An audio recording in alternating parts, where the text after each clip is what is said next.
All right, how's everyone doing? We're back at another Tuesday night, man. It feels like every other day it's Tuesday or something. So, tonight, you guys all saw the little thumbnail. It really has nothing to do with us battling another whiskey club or anything. This is basically just like I kind of do with some of my other lives, is just kind of have fun, shoot the shit a little bit, and have a good time.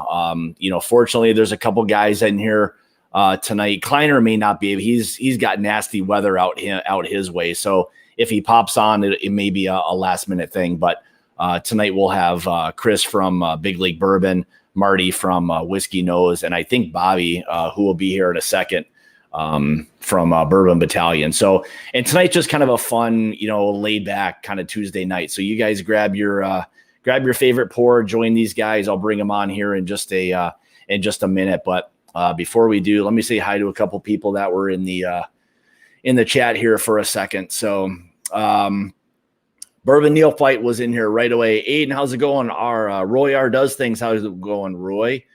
Lord Schlong, my man, how's it going? Katie Turk, the boss, the Turkmeister, the true boss. John Trombetta. John, man, he's been lucky with winning a bunch of things lately too. So lucky John. Kenny Killingsworth, how's it going, Kenny? I already said Aiden, he's in here. Matt Junick, how's it going, Matt? What else we got here? Mike Meyer, Mike, how's it going? Wesley Zeller, Wes, how's it going, bud? Ethan Turk, my man, how's it going? Actually sipping on a little bit of the Pursuit United right now. So thanks for that. Appreciate what you guys did. So Cheech, how's it going? Holy cow, Cheech bought 5,000. That's a good one. Sugar Kitty, Johnny in there. All right, I think we're all caught up. So let me bring these guys on. We'll get going. And again, tonight was a little bit more.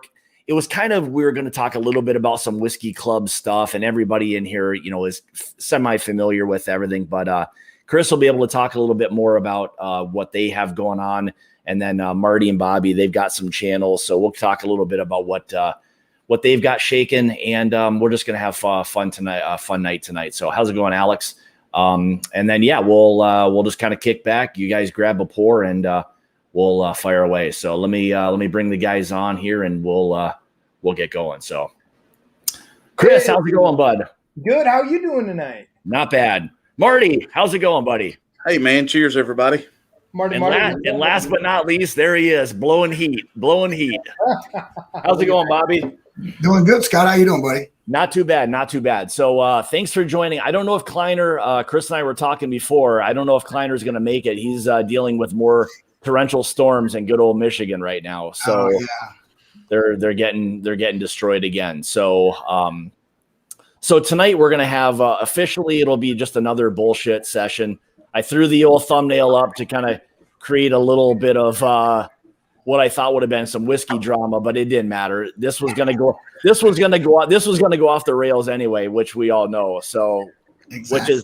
which at the end of the day, those are always the fun ones anyway, to be honest. So, all right. So before we kind of get into everything, if there's anyone in the chat or anybody who watches the replay who somehow doesn't know who any of these guys are or one of them, do you want to share a little bit about kind of your channels, what you guys do, and we'll kind of go from there. Chris, why don't you fire away?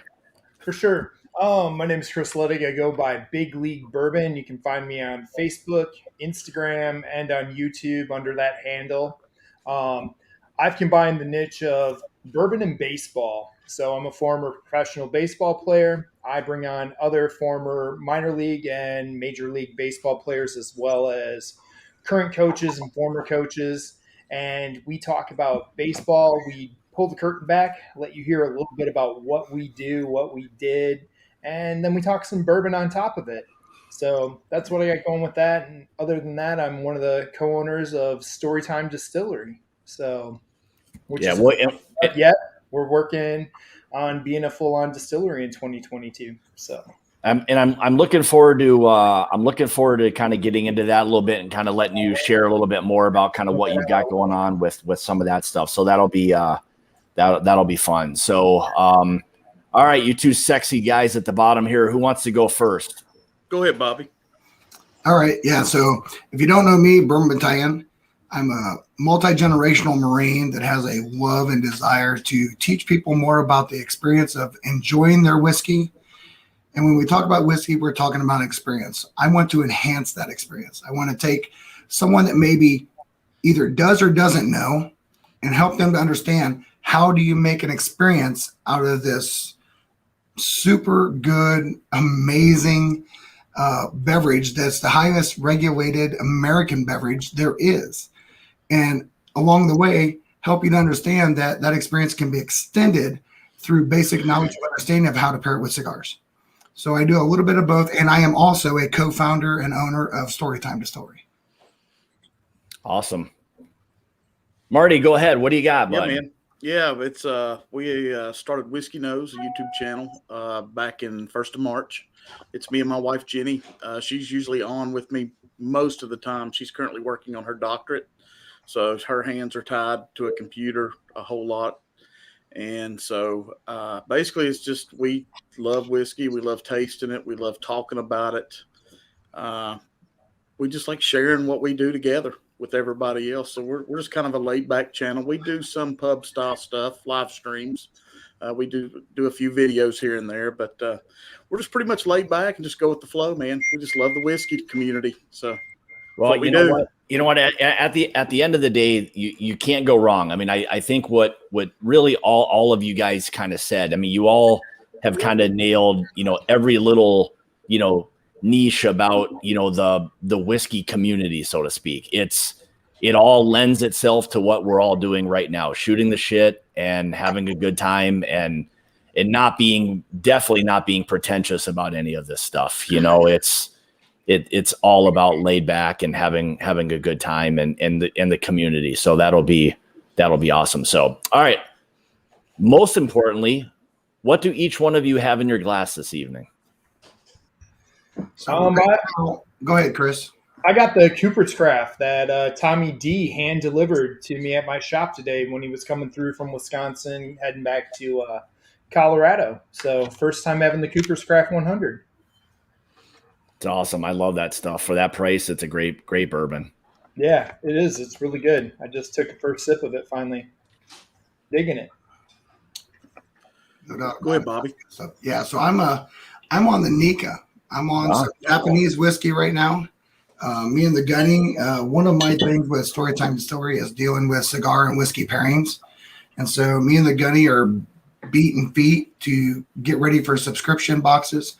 And we're doing nothing more than cigar pairing. So for me, I'm on some Japanese Nika tonight. Interesting. That'll be interesting to hear kind of maybe how that pairs and what you guys pair it with. That'll be interesting. Yeah, I picked up the bottle of Pikesville behind me. I don't know where it was. I saw some old guy do a review on this the last couple of days. Yeah. I was like, what a better time than to break that back out. Was it that really good looking old guy? Is that who that was? Yeah, I think he had a haircut recently or something. Oh yeah. I'm pretty sure that guy sometimes runs on a treadmill, like occasionally when he gets like a little inebriated, right? That guy, I'll tell you, that guy's a piece of work. I'll tell you that. So, man. So, all right. No, Well, I love it. All good pours. Yeah, that's just a rye that you can't beat. I mean, at that price and kind of the age, a little more than 6 years old, probably on that. It's a great proof. Heaven Hill kind of nailed that one, I would say. So it's good. Yeah. What about you, man? What you got going? You know what? I've got actually, thanks to Ethan and Katie Turk, who were here last weekend. They were visiting. They left behind the Pursuit. This is that United from that Pursuit series. So I'm giving it a whirl tonight. I had some when they were here, but I'll tell you what, that is it's a nice citrus bomb. I'll tell you that. It's better than what I thought because it's a blend of Kentucky, Tennessee, which apparently, according to them, is not Dickel. So I'm trying to figure out, and maybe somebody in the chat can let us know if it's not Dickel, where they may be sourcing from. And then there's also something out of the state of New York. And I think that's, I forget exactly who that was, but I think it's, oh man. Tennessee is probably Green River Distilling. Oh, maybe that's what it is. They've Maybe been that's what it signing was. contracts, a lot of NDP contracts, and working with a lot of other distilleries for sourcing, such Okay. as Record and a couple other places. And I wonder if they've got a little bit of aged stock as well. I mean, they must have some, I'm guessing. Yeah, they're in that 4 and 5 year range, I want to say. Okay. All right. So they're getting into the sourcing game, which it seems like an awful lot of people. You know, I know Bardstown Bourbon Company is doing a lot of, you know, contract distilling. Yeah. Obviously, I mean, their model plan is almost surrounded by contract distilling, for crying out loud. Their business is like secondary to everything else they do, almost, to be honest. You know. Yeah. So. Yeah. But anyway. It's one thing good about being down here in Tennessee. I get to try some of this stuff every now and then, you know, like the Tennessee tasters and things that are coming out. Speaking of that, they were nice enough to do these. I'll have Ethan and Katie on. We're gonna do a live stream. We're gonna do a little giveaway. They left a couple of the tasters. The one I've got right now is a hickory smoked. One called Barrel Reunion number 2, which is the wine finish. No, this is the one that's finished in the oatmeal stout barrels. Okay. Nice. And then the other one I have is something called Twin Blend, 14E19 Twin Blend whiskey, straight Tennessee blend whiskey with Tennessee rye. So basically a boo rye, it sounds like. That's awesome. So it'll be kind of interesting. So hey, Scott. Yeah. What's the proof on that hickory smoke? This one is 100 proof. You know, that's going to taste hotter than 100. Yeah, and maybe. Well, I had some of it and I really liked it. It was very like a pecan and maple. There was a lot of that in that for that one. I really liked it. It's really weird how you can take some of the different smokes and you can actually give, although you're not necessarily proofing it up, you give a profile of a proof based on the smoke blends. Yeah. And I mean, you guys know I blended for a long time. Hickory typically will make it taste a little proofier. So if you have something that you want to feel like, hey, wow, it's not the really proof, I'd like it to ump, hickory will do that. Yeah. So I'd be interested to see what it tastes like, knowing the proof and then acting like you don't know it, to see if it tastes like a little proofier to you. Well, you know what? Rather than guess, let's fire away. And I would expect it to have a little bit more proof bite, because hickory usually, if it's a smoke infused, will proof it up. Well, you know, and that is always one of those issues with you know, when you get a bourbon or a whiskey that's a little tannic, is that sometimes that oak, you know, as much as it may be, you know, tannic, it can kind of come across a little bit as proof, where you're getting a little bit of that boldness sometimes, you know. So, all right, no doubt about it. Let's see how this is. So, yeah, it's very like pecan and like maple syrup. More, and maybe the pecan is a little bit. No, I was gonna say the shell or whatever, but I don't think it's that. It's not like harsh like that. Is it husky? It's like the husk. You know what? I think it's more of the nutty part of it, to be honest. I don't think it's there's nothing off-putting about it, you know, because sometimes if you get like that tannic like oak, or like that nasty like a peanut shell, like it's like, you know, like earthy or heavy. I'm trying to figure out how to describe that, but you know what I mean. Pungent. Yeah, I know what you're talking about. Yeah, so a lot of times when me and the gunny used to smoke while you take that in, right? So one of the things that really got me into doing the smoke infusion process in the beginning was that me and the gunny, who is my brother, that has been part of my bourbon journey, you know, not to catch your phrase, but my bourbon journey truly started with my brother. And it's the idea that like his palate originally was like maybe say 107 and below, and mine was 107 and above. And how do I take something and make it so that we both enjoyed it? So I would, if I wanted something that I wanted to taste more of my profile, I would smoke it in hickory, and his, I would take it and smoke it in applewood, and applewood knock it down, and hickory proofed it up. And it was like drinking two entirely different. So like, I don't know if you, I think you may know this guy. I sent an entire bottle blend to Dusty Dan. Yeah, I think he said something about that. Yeah, he wanted me to smoke infuse Old Forester 1920 for a barbecue. And so I did that for 2.5 months to get him something. And he was just like, oh my God, this doesn't even taste like. So, you can really do this complexity and this weird changing. And I know these guys, Chris and Marty know what I do. But it's just this thing that I'd be interested to think, does it still taste the same proof to you, or does it feel like it's proofier?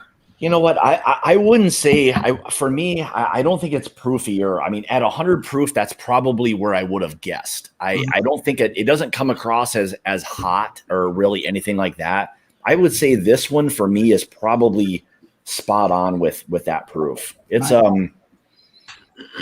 really nice. The smoke part of it does come out, which is not typically something I enjoy in whiskey, but for whatever reason, there's some underlying flavors in here that are kind of offsetting that slightly, which is nice. Awesome. So I get some of those tasters. I get on the up front of the palate. I think a lot of them have that pepper note, black pepper. yeah, I could definitely see there being a little bit of pepper and stuff. So it's the opposite of what Chris has got right now. He's got a sweet flavor bomb is what he's got. So. Yeah, I love that bottle. Totally.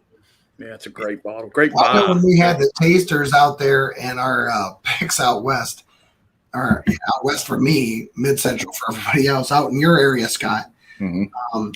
When I took Shane's bottle and like backhanded pocketed it to Trev when he went out on the boat, it didn't matter. That taster was good, whether it was room temperature or even a little bit warm because it was hot outside. It didn't matter. I didn't need to do anything with it. And we plowed through that bottle like it was nothing. This one's really easy to sip. It's got a little bit of that smoke, still some underlying sweetness. You know what it is? It's really like the sweeter, the more you kind of break it down, it becomes very like a pecan pie. It's kind of what that is. That's kind of what I've been trying to identify as the sweet part of it. It's really what that one's kind of like. So, but Nice. Chris, how are you liking the Cooper's Craft? How are you liking that? I'm really enjoying it. It's hard to believe this is a $29.99 pour. To be honest, I mean, it's pretty good. Yeah, I mean, it kind of follows suit with their little double oaking is basically what that is. So you get that really nice fruity, chocolatey goodness. Brown Foreman, that good Brown Foreman. You got it. Yeah, you definitely catch a little of that banana note in there. Yeah. So what's everybody recently, like what's everyone, including the chat as well, what's everyone been enjoying? Like, what are you finding yourself kind of going to like quite often nowadays? It's pretty easy. The Tennessee Tasters. Oh yeah, the Balcones a little bit. Hey, Tennessee Tasters, you can't go wrong with that. Yeah, the rye. Oh my God. That was okay. I don't have the rye one, and I know you got to get it. Lucky bastard. Yeah, really. Show it off, baby. Show it off. It's such a great. Ross was 13. It's such a great bottle, especially if you can get it at a right around that, MSRP. Oh man. Yeah. Hopefully they'll release a little bit more of it. I know they're supposed to, but yeah, there's supposed to be a second wave of it coming in late October. We'll see. Yeah. Hopefully that'll be the case. I know I was talking to Jason yesterday. They were just popping up in Ohio for whatever reason. So they're I don't know, they're coming all over the place. So they're very spotty in Ohio, right? So you have like you have two basic regions that they pop up in. And although you would think Columbus would have the biggest area where Jason's at, it's not always the case. Sometimes it's in the Cincinnati-Dayton area, and it's also up in the greater Cleveland area. And you find those in weird spots. So they're very spotty where they hit. Yeah, it really seems to be. Some of them are like really like some states obviously were right away. Some are just now trickling in. So I don't know where you're going to get stuff. So yeah, this is an interesting one right here. So like anybody else tried any of the? Now I know the is it the Bottle and Bond one? I think just got released not that long ago. But do you guys have any Costco's by you where you were able to try the small batch? Yeah, I have the small batch and the bottle in Vaughn. Down the road from me in Naperville. Well, it's not really down the road; it's like an hour. But they just opened a Costco there, and they had the single barrel there too. Oh, already? Yeah, they already had the single barrel, and those were gone in an hour. Really interesting. Yeah, those are 120 proof. People are on to it now. Well, here's one you can't beat. The good old Frey Ranch. I'll tell you what, man, those guys are doing some amazing things, and their rye. I had a sample of the rye. That's the only thing I have, but it's another one. I mean, people like rave about their bourbon, but they talk about the rye being even better than their bourbon. So it's one that I'm really looking forward to trying. Yeah, another really good rye that's out there that is making its way to our area, Scott. It's in by me now, but is Union Horse out of Lenexa, Kansas. It's a 100% rye. It's a northern rye grown up on the Canadian border. They're fantastic. The products they're dropping will blow you away. Interesting. Well, you know what? And it's awesome that some of these companies that are now kind of starting to, who were in on the boom a little bit, and now their whiskeys are starting to come to age. And now it's going to be to the point where, they're either going to make it or they're not. Like if you've got a good product that's now in that whatever 4 or 5 year range and things are starting to shine, good for these guys. The ones that aren't. They held on to their product. It didn't release anything until it was over 5 years old. And they didn't NDP, they didn't source. They held out and waited to roll out their product. Now they're rolling out 5 and 6 year and 6.5 year products. Wow. And they're hands down amazing. Good for them. That's I mean, we all understand the reason why people release these young bourbons. They need the money. Clearly, I mean, if you did need the money, nobody would ever release a 2-year or less whiskey, period. Or probably, to be honest, people wouldn't release anything less than 4 years old. Right. if we're really kind of splitting hairs, but it's one of those things where we get it. These guys need money, and they can't just live off of clear spirits all the time, and they've got to get rid of some of their stock. So, but I think we can expand on that a little bit, right? What's the best way to drop something out and get some dollars behind it real quick with a little bit less age statement is a 30-gallon barrel, right? That's true. You get a 30-gallon barrel, it proofs fast. I mean, you get a different age statement on a smaller barrel. So if you're not dealing with a 53-gallon barrel, what you're going to find in a 30-gallon barrel at 3 years versus a 4 to 5-year-old 53. You and Jason just did a driftless pick. Yep. When you're talking the difference of a 30-gallon and a 53, like me and Chris did, it was significant, really significant. And I think that goes along with the age statement when you start talking about places that are heated. Like, why is everybody excited about Balcones and Grand and Smoke Wagon? Well, you're talking about heat. Yeah. And so I think that we've learned, if we take our basic bourbon knowledge and step back a second and understand there's differences based on barreling. And I don't very much so. Community spend enough time talking to the people that are just coming in, right? And this is more of the teacher instructor part of me is can you have a really good whiskey that is not 4 years old? Yeah, you can. Yeah. It just depends. Yeah, it's a very it is. I mean, it can be very hit or miss, and that's an interesting. I mean, if we go down that rabbit hole, I mean, we'll be talking about that for hours. It's one of those things, but that's a very true statement, and it really has a lot to do with so many more things outside of just age.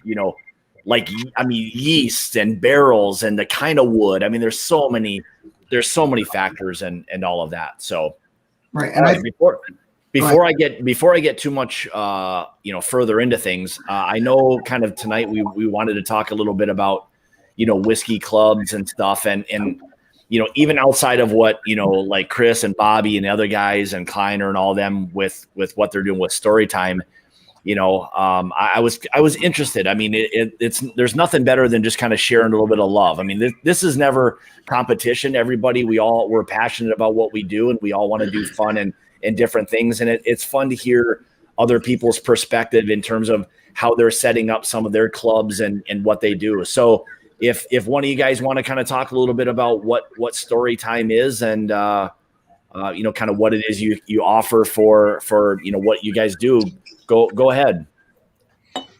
So Storeytime Distillery started out as an idea, back at the beginning of the year in that February, January range. I was working on something myself. Shane had an idea he was working on. We started talking about it, and it kind of bloomed as we got together, and other people were brought into the mix. Bobby, Klein, Bourbon's helped out, but a lot of people have had influence there. Our main goal of everything we do is we're working our way towards actually distilling ourselves. So in 2022, we're looking at getting the distillery out and rolling. We've got schematics. We've got our quotes on all of our distilling equipment. We're looking at commercial properties. But for the time being, we're bringing everybody picks. And we're also going to be rolling out some NDP source stuff. We're going to be doing some special finishing ourselves in November. We'll be able to purchase our own barrels so we can start doing our own finishing. We're looking at dropping our own labeled stuff here in November, and then a follow-up that is something different will be rolling out in the January, February time. Now, while all that's fun, the biggest thing is we're community-based. We started a foundation that's called the Long Road Home, which is going to benefit the community when somebody's in need, or we're having some fundraisers, or somebody's doing a donation stream. 10% of all of the proceeds that come through any purchases at Storeytime Distillery are going to go to fund that foundation, which will be run by Chris, or Will Zirk, as he's fondly known by everybody, and 7 other people. I believe we're doing 7, might be 5, but 5 or 7 other people from the community that will vote on where this money goes to help people throughout the community that can apply for grants through Storeytime for these things. So we want to make it about the community and for the community, and bring everybody along with us as we grow. So, man, that's a lot. That's a lot in the hopper. I mean, good for you guys. I mean, obviously, it's a lofty, it's a being very ambitious. That's for sure.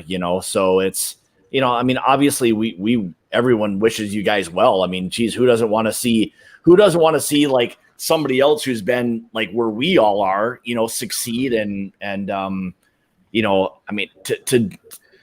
do those kinds of things. I mean, hell, that'd be pretty impressive. That's no short feat of that's a difficult task. That's for sure.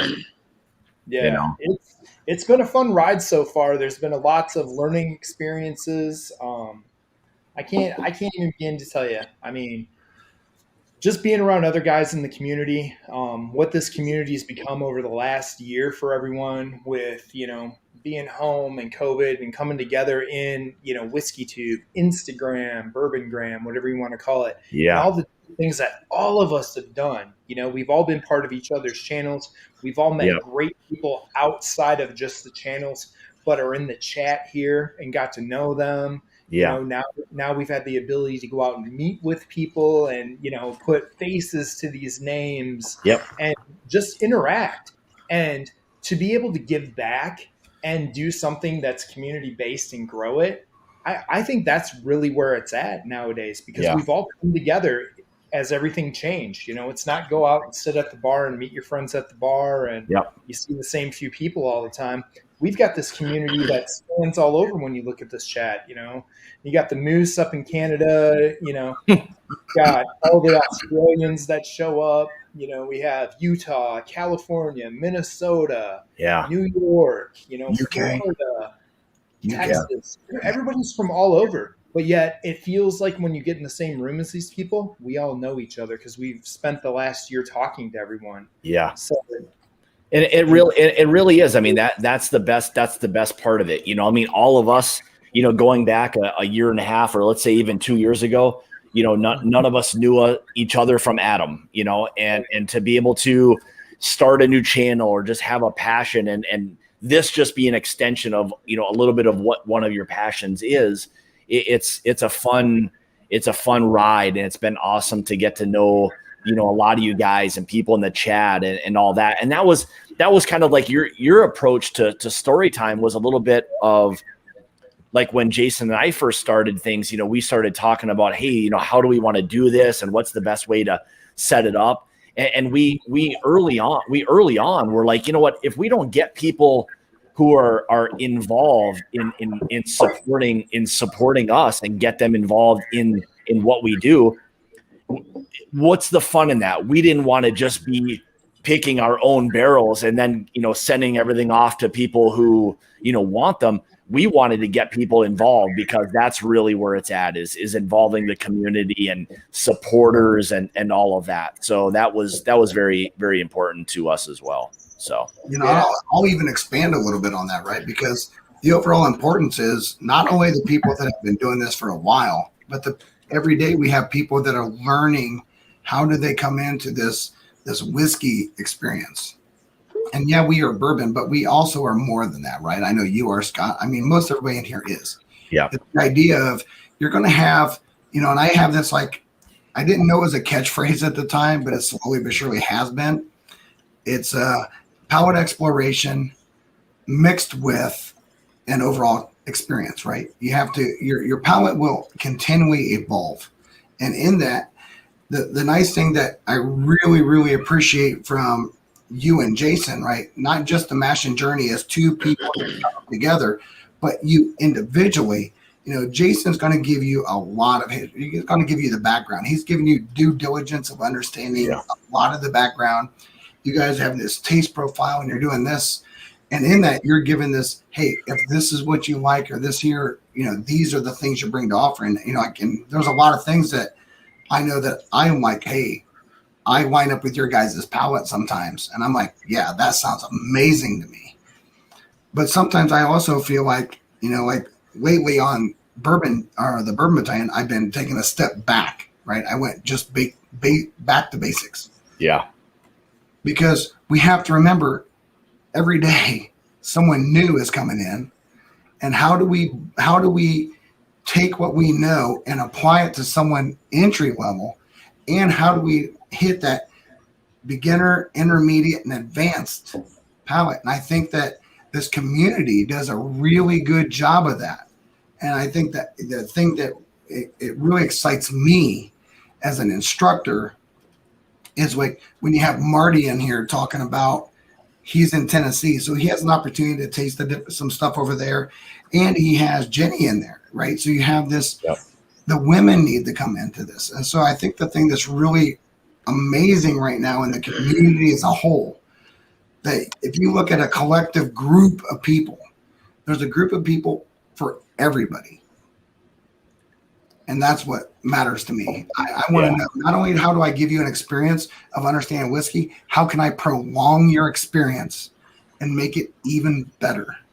I mean, at the end of the day, that's what it's really kind of about, is that everyone's got an experience. It's going to be a different experience. So, I mean, like for us or anybody who does anything remotely like what we do, to tell somebody that they're wrong or even right, to be honest, is wrong. I mean, they experience whatever that is, and whatever that is, then that's what it is. I mean, we all see it. You get comments on things about, this is trash, or it's this or that. And that's great. I mean, if that's what you think, then that's great. But the flip side is that there is 100% another person who enjoys that. Exactly. And for me, early on, like trying to go down a road of like trying to score something or try to give the opinion of good, bad, whatever, I had no interest in that, because this is all 100% subjective. That's what makes it great. Nobody's wrong. That's what's so phenomenal about it. Hey, Scott, there's a question by Matt. Can you have the guys explain the tiers of the Storytime membership? Let me I don't go want that back. to get missed. Where is that? Let me go back. 8:30. All right, let me go back here real quick. I saw it earlier. I just don't want to interrupt. But, I will say while you're looking for that, the gunny is over here beside me. And he's like, hey, it kind of fits with my bourbon journey, right? Yeah. The general thought, right? It's a journey. Yeah. It's understanding that, there's a journey with no expectation of an end. Yeah. That end is always a journey. Yep. That's the best. I mean, it's like the tagline, it's about the journey and not the destination. It's exactly that. I mean, if you go from point A to point B and you don't have a good time between A and B, well, what the hell was the point of even doing that? So anyway, that's kind of my deal on that. Chris, you want to explain a little bit about the tiers? Yeah. So one of the reasons we have to have a membership with what we're doing as we work towards distillery is we have to have memberships in order to be able to bring the bottles to you, because we're bringing them directly to our members, not going through stores to do that. So for everything to be legal and on the boards as we go through the TTB licensing process for our wholesale license and for distribution, you have to have a private membership or a private club to do that. So we've set that up with our Authors Guild membership, which is a $9.99 a month membership.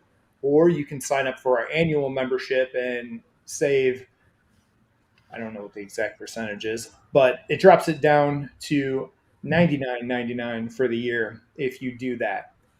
On top of that, we have other levels that are above that called our Founders Club. So for our Founders Club, we have the editor level that starts at $250. That can be paid up front. That gets you 1 year of the Authors Guild plus a lot of extra special perks. You can find out about a lot of those on the website. It's more swag. It gets you a higher tier towards getting bottles as the club continues to grow. Then we go on. You can also get that in a monthly payment as well at $25 a month for the first year. Then when you move on to the next one, it's the executive editor. That's $500 or $50 a month. Once again, it steps up another tier, has a little more exciting stuff, and you get 2 years of membership with that one of the Authors Guild. If you go to the publisher level, that's $2,500. That comes with all kinds of amazing swag. It comes with a private get-together with the founders. That will be a weekend get-together that's going to be like we did at the Schlammering. We're planning on that right now. That comes with a really awesome custom-made Pelican-type case that holds a bottle, Glencairn glasses, sample bottles. There's some other really cool stuff coming with that. And your Authors Guild membership at that level is lifetime. So you're covered. You never have to pay a monthly fee. You're set. You're good to go. You have first pick at everything we do. You also get invited with us as we go to make some of these picks and barrel picks. You get to come to the distillery when we're there, get behind the scenes, see what's going on, plus special events you'll always be part of.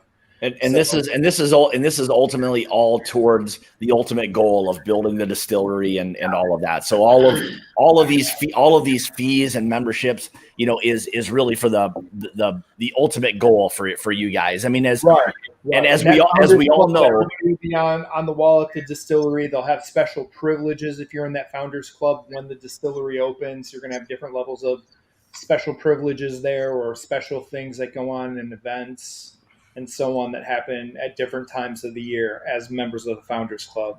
Awesome. Right. Awesome. And some of those memberships go as far as the part that I bring into it, right, is I'm going to be doing subscription boxes. And those subscription boxes are doing, so a lot of us have cigar subscriptions. This is going to be a little bit different. We're in the process of doing Bourbon Battalion procured through Storeytime, Bourbon Battalion membership boxes that are whiskey cigar pairings.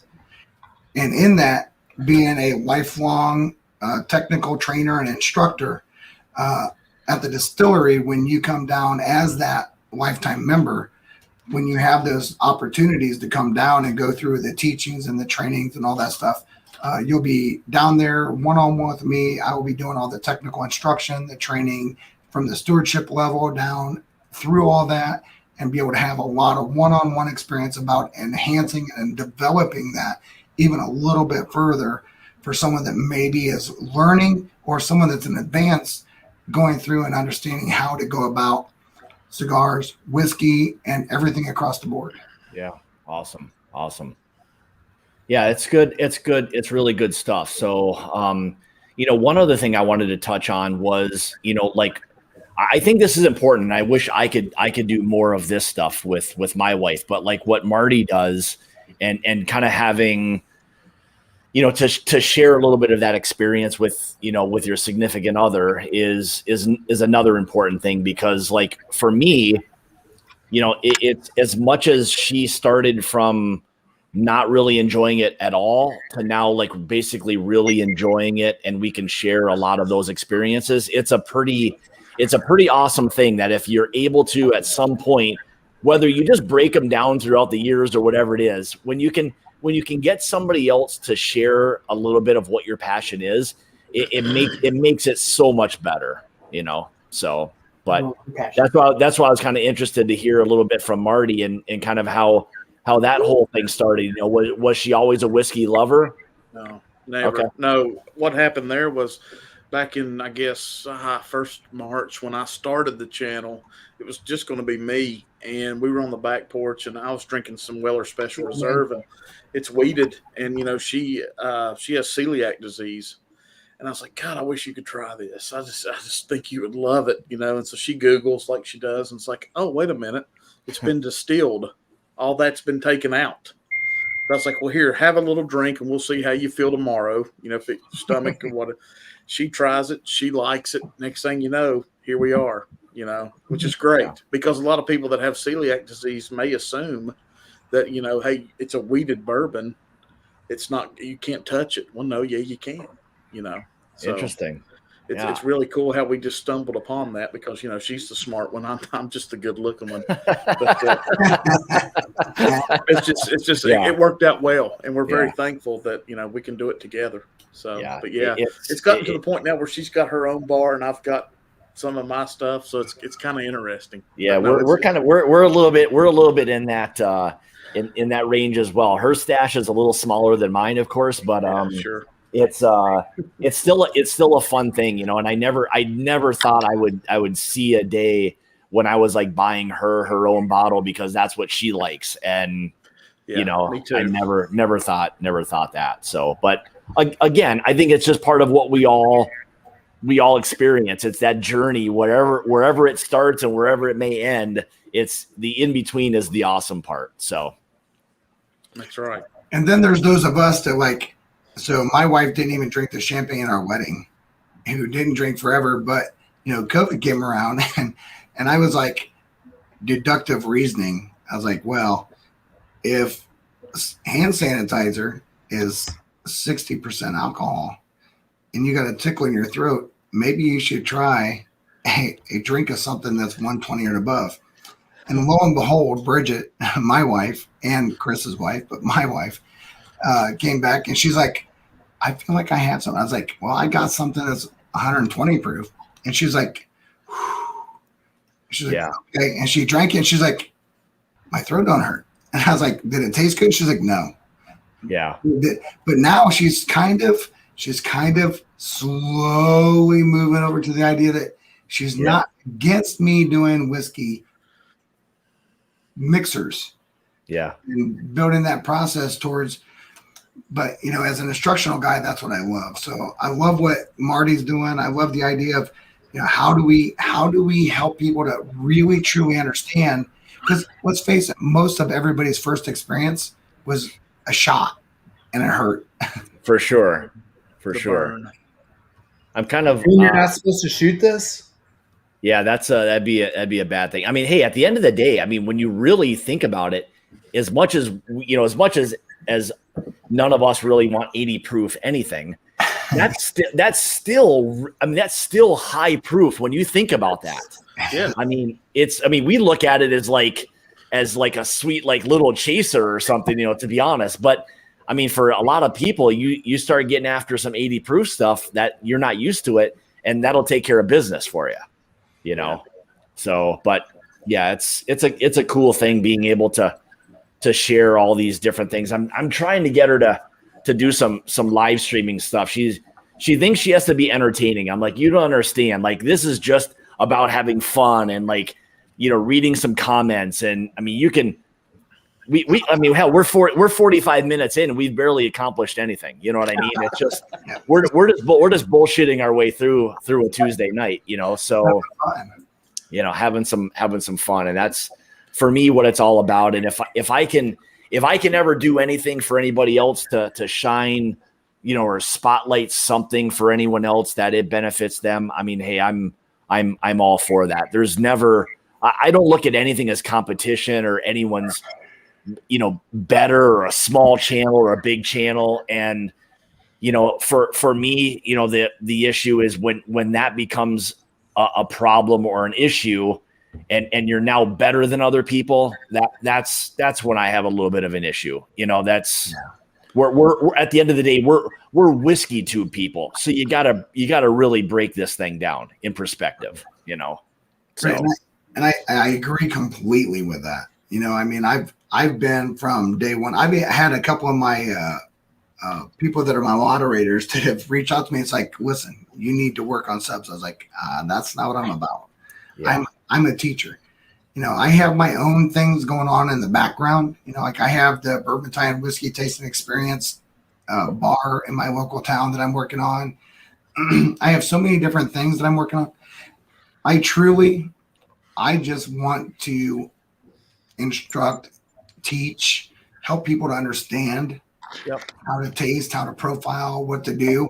And outside that, you know, and Marty knows this, when we was at the Schwangring, the most of the time I spent at the Schwangring was just talking to people. Like, you know, when you look like with the cigar club down there at Scott, you know, and I've talked to you before, Scott. Yeah. There's people that you think about, right? You look at like most of us have watched the showing of Whiskey Neat, right? Yep. And we learn Whiskey Neat, and we learn that you have this experience that gives you this you drink it with friends. One, like my catchphrase is, well, you don't get so bloated, you don't have to pee so much, and you can take it for a long period of time and really enjoy it. But what does a cigar bring to it? A longer experience. Yeah. Whole other element. How do you take all of this? And I'm whiskey focused, but in that, I want to give someone the ability to have the best experience with a loved one. You know, like when I'm with the Gunny, me and the Gunny, my brother, we're the last of my family. There's nobody left, just me and my brother. Mom, dad, brother, grandparents, everybody's gone. Can we sit down and have 4 or 5 hours of just laughter and enjoyment and still go home safe? Yeah. Now we're great because we're 2 houses apart.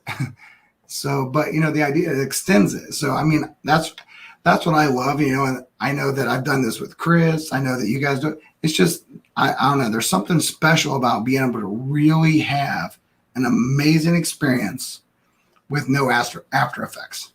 Yep. And it's amazing how many people you encounter who are on their own journey by themselves, who are just looking for a guide. Help me guide me through my journey because I don't know where I'm going. Yep. Well, I think that starts the whole journey for all of us. Yeah, that's exactly it. I mean, every day is going to be something new. You never know what exactly it's going to be. I mean, that you know, applies to obviously things more than just whiskey. But I mean, at the end of the day, we never know if there's something that we're going to try or share with somebody else that's going to change their whole perspective. Or, I mean, for crying out loud, someone drops off some Cooper's Craft to you. You never had it before. Let's give this a try, and, you know, whatever maybe. Or, you know, Bobby, you try a cigar, you like it, you try it with a whiskey that you didn't think was going to work, and it works.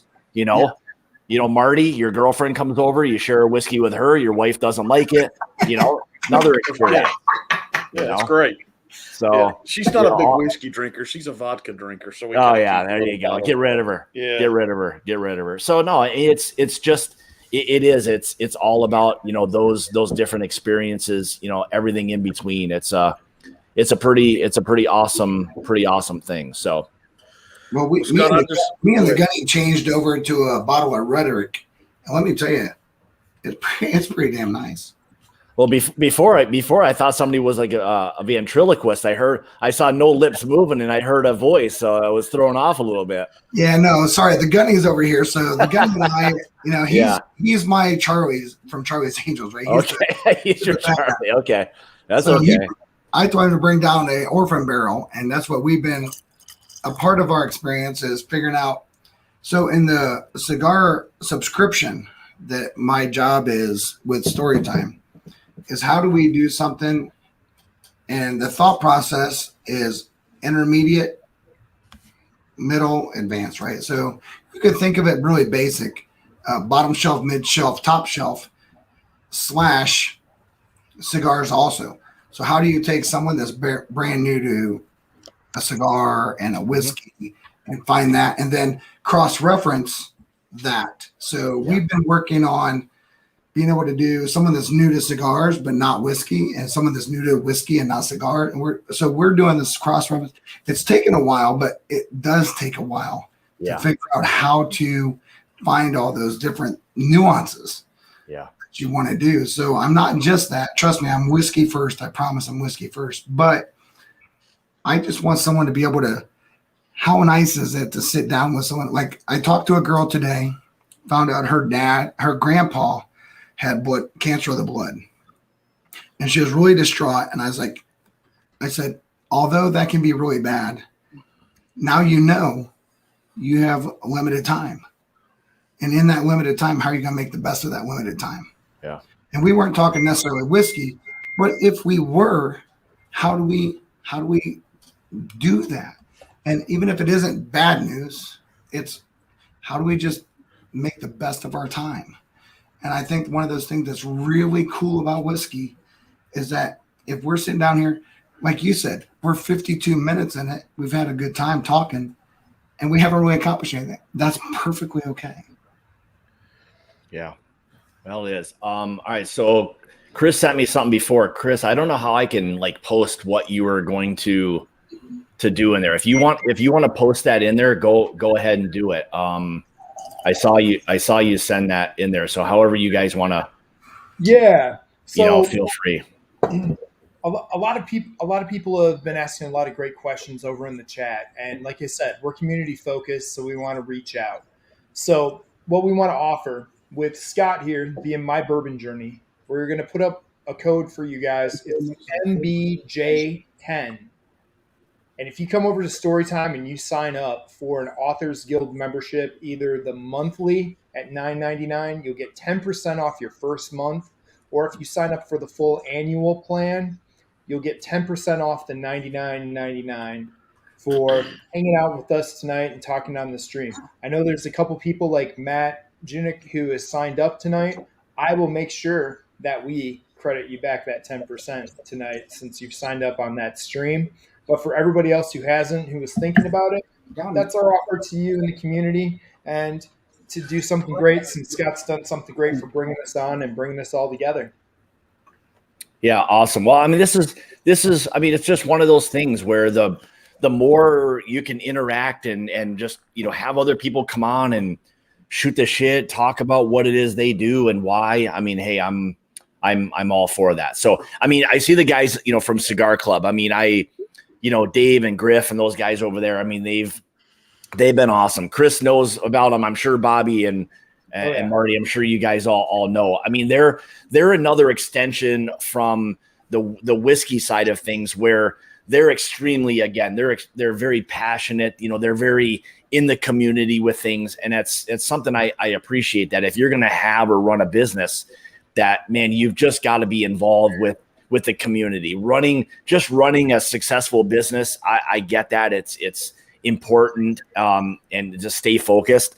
But when you really make people feel more like family than just a customer, it's that next level that really makes things even better for that company. And you just hit on that big, man. That's what we want it to be. That's why this is all community based. You're not a customer, you're not a number. You're a name and a face, and you're part of this. And pardon using your thing, but the journey, the adventure, writing the story, It's the same thing. It all comes together as one. And we're writing this story and a new chapter with everyone who comes along for the ride, you know? Yeah. Well, it was, and that's the thing. So like last week, last Saturday, Ethan and Katie Turk, they were in Wisconsin. And again, I saw the post. We had never met. We've all we shoot the shit. We bust each other's, what's and all that. And I said, hey, if you guys are going to be here, you definitely need to come by. And I mean, we spent a lot of time on Saturday just sitting downstairs outside. I mean, we were probably 9 hours by the time they ended up leaving. It was probably, I don't even know, maybe close to midnight or 1 a.m. or something. And they had gotten here like in the middle part of the afternoon. So it was just one of those things where we all have something in common. I would have never have met them ever had we not been involved in this. So, I mean, for me, it's awesome when you can meet people and share your experiences. And it's even awesome when they're better, when they're awesome people. And those two are pretty awesome people. So Scott, I just poured the Iceman and Maverick. I wanted to get some my bourbon journey stuff going here.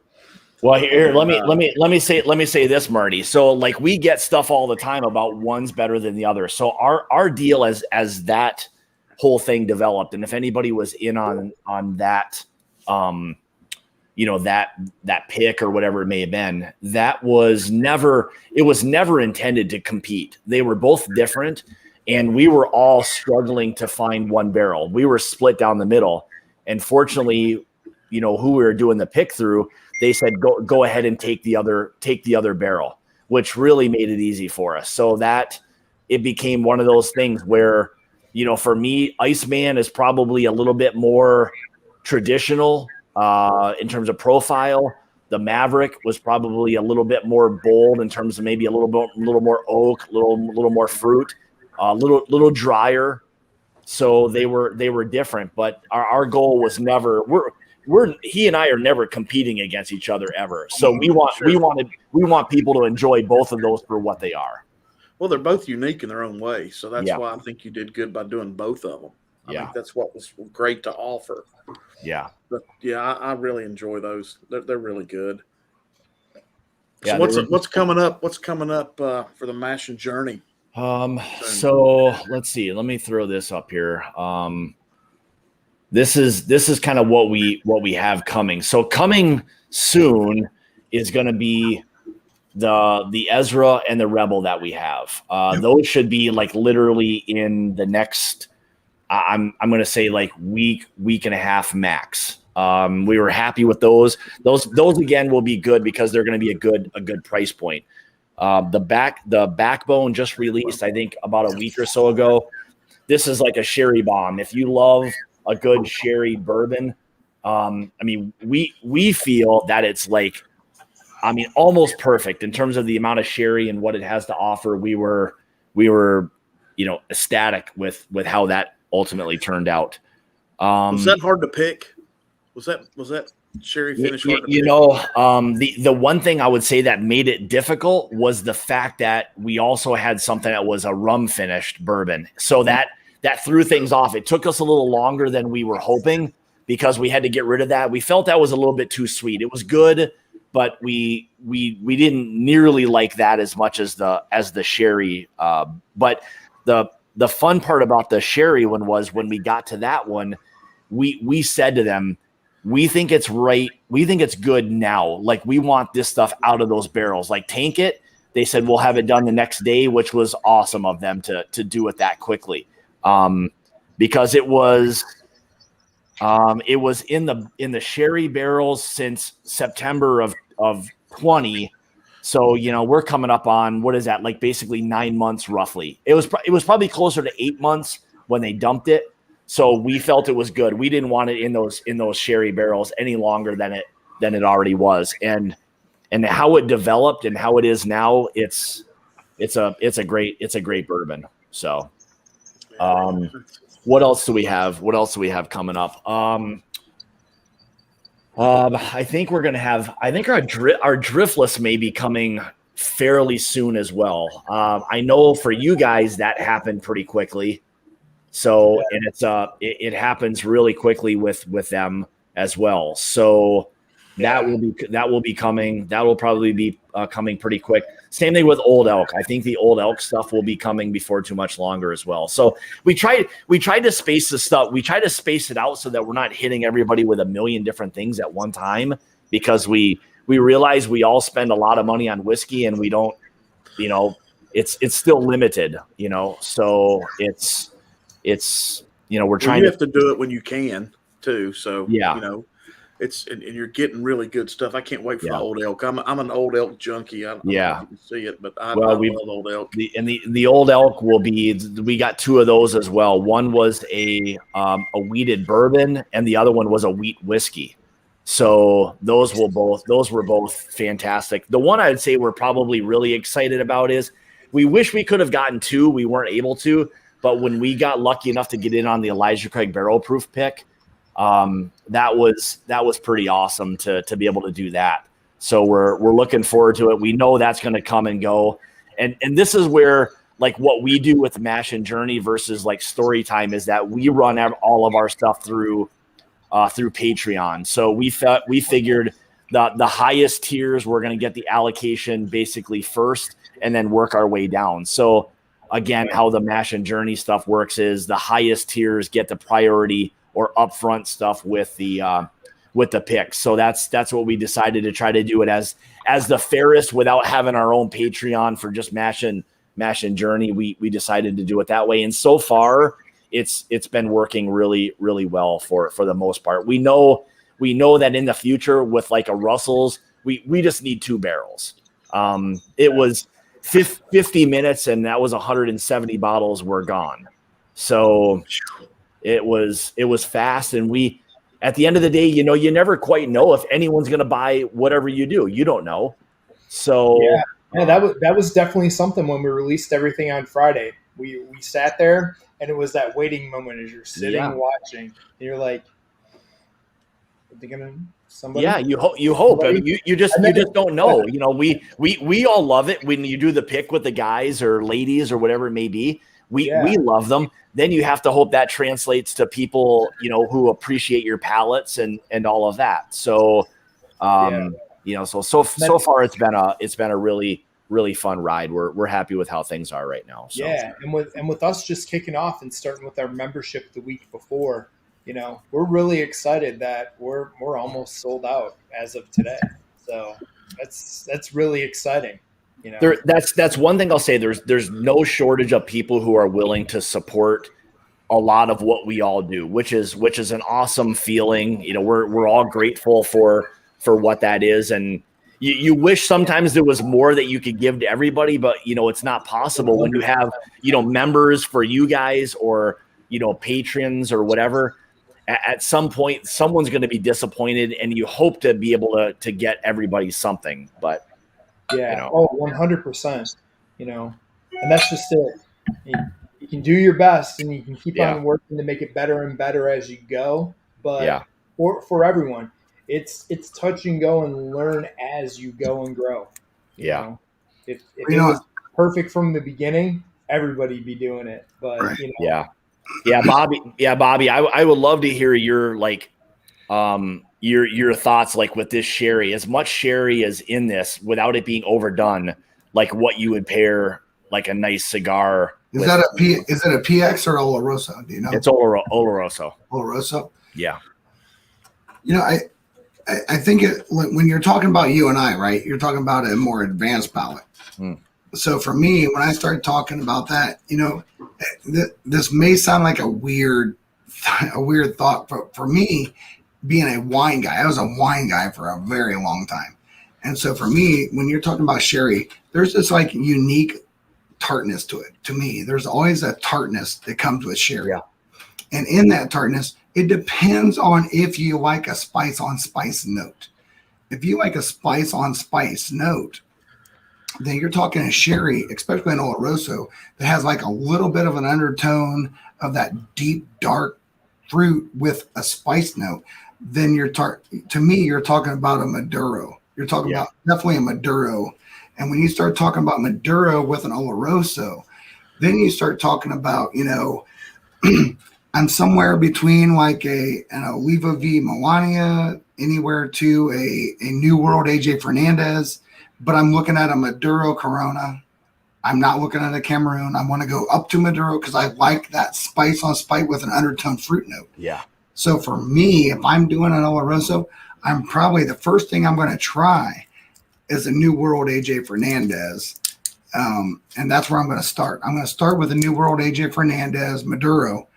And if that isn't enough Maduro, then I'm going to like maybe bump it up a second and go to, a darker wrapper because I like dark on dark. That's not what I would advance for someone that's just starting, but for you and me, Yeah. I'm looking at like, dude, I can do an Oloroso all day long with a really nice Nicaraguan blend. AJ Fernandez puts out this really generic Nicaraguan blend cigar that you can buy through JR Cigars. And that JR Cigar Nicaraguan blend that's an AJ Fernandez is really, really, really nice. Yeah. It's a steady dark, but that dark gives a little bit of undertone to that Oloroso, and it pairs incredibly nice. Interesting. If I'm talking about someone that's like really likes Oloroso, but they're a new cigar guy, I'm probably going to put them to Cameroon and below, because if you don't, it's going to get them. If someone's a new cigar guy and they come in too rich, they're going to get an upset stomach. It's not because that they're novice; it's just because it is what it is. So for me, I have like 4 cigars on the top of my head right now that I'd be like, if I'm on a really good Oloroso blend, I'm going to need New World AJ Fernandez Maduro. I'm going to look at a Padron 64 anniversary.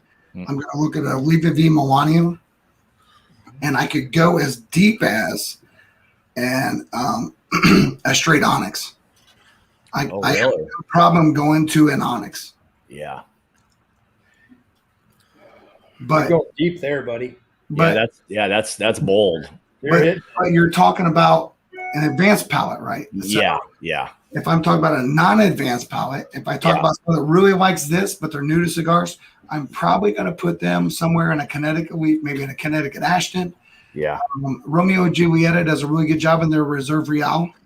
And that Reserve Real is a really nice, it's almost like the cream to your coffee. It literally is nothing more than a cream to the coffee. And you can pair that really easily. Yeah. With that, so that you have this like really light, buttery, creamy note mixed with this. It just depends on your individual palate and where you are in your cigar journey and your bourbon journey, right? Yep. I agree. And that's always the fun thing, whether it's food, cigars, whatever it is. I mean, figuring out what it is you like to eat or smoke or whatever it is. It's such a kind of a fun experience, Oh, dude, it was cracking me up because like we started off earlier talking about Dusty Dan, right? And Dusty Dan's like, hey, I want you to make me a whiskey blend that I can have with my barbecue. And I was like, okay, are you talking about St. Louis, Kansas City? What are you talking about? And we talked about it, and I was like, okay, good. I know what I'm going to do. So I actually did a blend, and I'll comfortable talking about it. He wanted me to take Old Forester 1920 and make it barbecue. So what I did is I took a blend of smokes. Literally, I blended smokes to put into the Old Forester 1920. And I took mesquite and applewood blended smoke for 2.5 months in 1920. Jeez. And I sent it to him, and he was just like, he literally called me when he got it. He's like, can we talk? And I was like, and he's like, are you effing kidding me? He's like, so I think there's this thing that like, and this is what we're talking about, palate exploration and palate acclimation, right?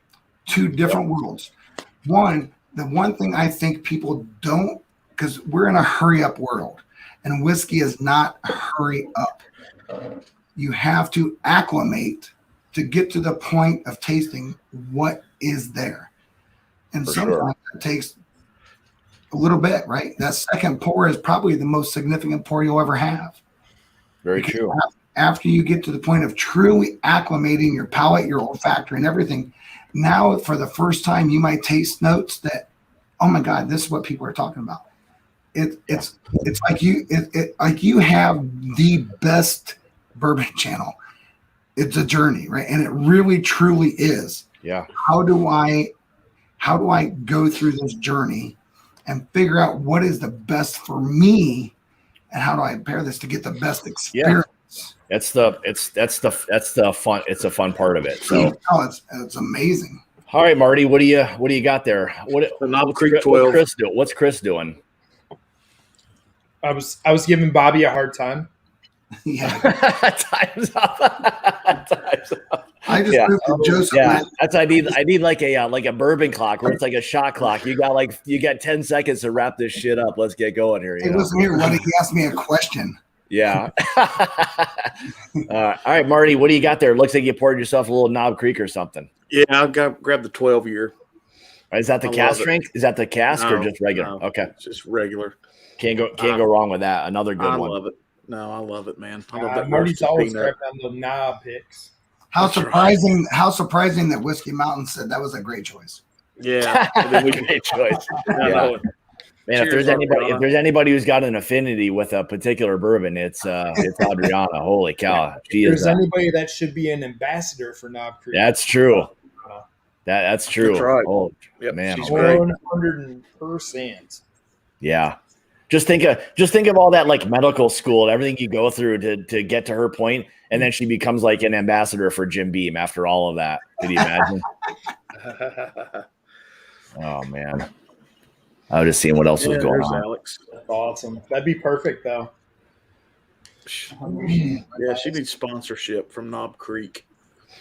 I have no shame in my. Yeah, you can. I mean, hey, everyone likes a little something. I mean, that's why I kind of have an affinity with Foregate. I mean, I love everything that they do. It's just what it is. Unfortunately, I got stuck with a more pricey one, so it kind of hurts the wallet on. Oh, Foregate, yeah. Oh my God. So Scott, what's the best stuff you found in the area lately? Oh man, I'll tell you what, it's really tough. Like our area just is not. It's just not very good. I mean, once in a while we'll see some of the Elijah Craig barrel proof stuff, but I mean, we don't see like the Russell's 13. That doesn't pop up. What I'm hoping for is there's a liquor store not far from me that I'm hoping. I've kind of got the word in, like if you start to get some of the Remus popping in to let me know, because I really want batch 5. I really want that Remus 5. So I mean those ages. I mean to get those kind of ages in some of that MGP, that stuff is going away very, very quickly. So. Yeah, it's funny. It's funny you say that. I did a live stream at a local distillery here last Tuesday, and he was talking about you cannot buy sourced 4 to 8 year old barrels right now. They literally don't exist anymore. Yeah, they're gone, and they're on somebody's rick somewhere waiting to go to 10 years, 12 years, and it's gone. So, what you're talking about is going to get harder and harder to find. Nice. Yep. Yeah, that's 5. That's 5, Chris. Yeah. Yeah. Tell for anybody who doesn't know, tell everybody what those ages are in that blend. Yeah, it's incredible. It's incredible. You're starting off with a 16-year, 9%, 16-year, 21% rye. Then you're going to 5% of a 15-year bourbon at 36% rye, 19% of a 15-year, 21% rye. Then you roll into a 13-year, 13%, 21% rye, and a 54%, 13-year, 36% rye. And those are all MGP. Yeah. So I mean, if you age stated that bad boy, that'd be a 13-year MGP. 13-year. I mean, 100 proof. One thing I'll tell everybody on it is it's fantastic. Do not put any water in it or ice at all. I had it. It was amazing. I cleaned out a glass when I had something else. I poured some in. I thought my bottle went bad.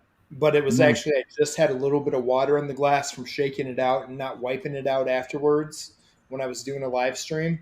that totally changed the profile. Don't do it. Don't do it. Don't do it. Yeah, that Yeah, MGP that's age statement interesting. doesn't exist. No, that stuff does not exist. I mean, for them to sell that for whatever, $100 or whatever it is, I mean, it is that's a screaming deal in today's day and age, because I still think if that would have been in some other, let's just call it fancy named, distillery, I mean, that shit could be $200 and $250, and people wouldn't bat an eye at paying that for it. And we're not even talking what it would be on secondary if it had some of those other names. Correct. Yeah. No, correct. It'd be crazy. We've all seen it. Yeah. That's the one thing that I'm always amazed at is the value part, like what people will chase, like where, like the people go crazy about like the Weller or like a Weller single barrel, when like you'll pay those crazy prices when you could have like 10 bottles, you could have 10 bottles of like Remus 5 or something. Like, why in God's earth would you want like a $700 or $800 bottle of like Weller single barrel? Like, I don't get that. Especially if you're going to drink it. If you're going to drink it, there's no comparison. You bring, like I've got my buddy Kevin that comes over and we do this together. You put those two bottles beside each other, it's a no-brainer on taste. It's just ridiculous.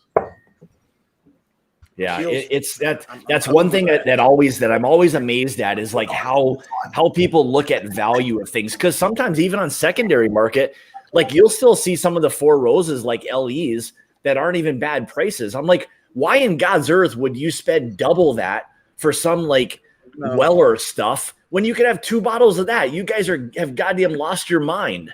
It's like, and it keeps jacking it up. That's why it keeps going. Yeah. Unless you're where I'm at, and I'm in a controlled state. Yeah. And I should say this, like, I don't think anybody's really paying attention, right? So I went to my local liquor store the other day. It was like, and me and the guy here laughing about this because, Weller is, you can find Weller in Ohio. Yeah. However, it's allocated, right? You can find it. You get like a bottle per whatever person. Except for just recently, I walked into the liquor store. Chris knows this. I walked into my local liquor store, and the guy walks in, and there's a new guy. His name is James. He's like, I know you. I was like, I don't know you. He's like, you're Bourbon Battalion. I was like, well, yeah, I am. He's like, dude, I got a case of that shit in the back. You want the whole case? I was like, oh, yep. And I was like, yep. So, the thing is, right? Is it bad? No. For $22 a bottle, it's not bad. And if they're willing to give you the case at $22 a bottle, you'd be an idiot to say no. Yeah, well, but you know what? We got people that watch our channels too that have no way they'll ever see it. It's a good way to get those to them. I literally got a case of it. I literally got a case which is next to like incredibly abnormal. And he's like, hey, dude, I got your name and number. I'll call you every time something comes in. I was like, yep. Yeah. I didn't say nothing. I just like, yep. I mean, hey, we all want that. I mean, as whiskey enthusiasts, you always want to be called, or like, you want someone to think of you. Yeah. I want to be able to share. How do I share this? Here's my thing. If you try to give like Weller Special Reserve to somebody who thinks it's going to be special, and then you give them like a better whiskey after, they're going to be like, all right, well, thanks for ruining that whole goddamn thing for me. It's just the way it is. It's a $22 or $25 bottle of whiskey, period. Like that. Let's call it what it is. Like same thing for the antique. It's maybe a $40, maybe $50 if we're like really stretching it.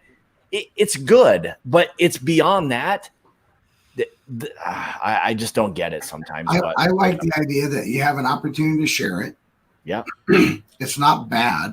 No, but someone might have it. Like when you're talking about people that are learning their whiskey journey, their bourbon journey, whatever it is, and they're trying to figure this out, and it's like, I've never had that. I was like, oh, well, go ahead, Bobby. I'm sorry. No, you're good.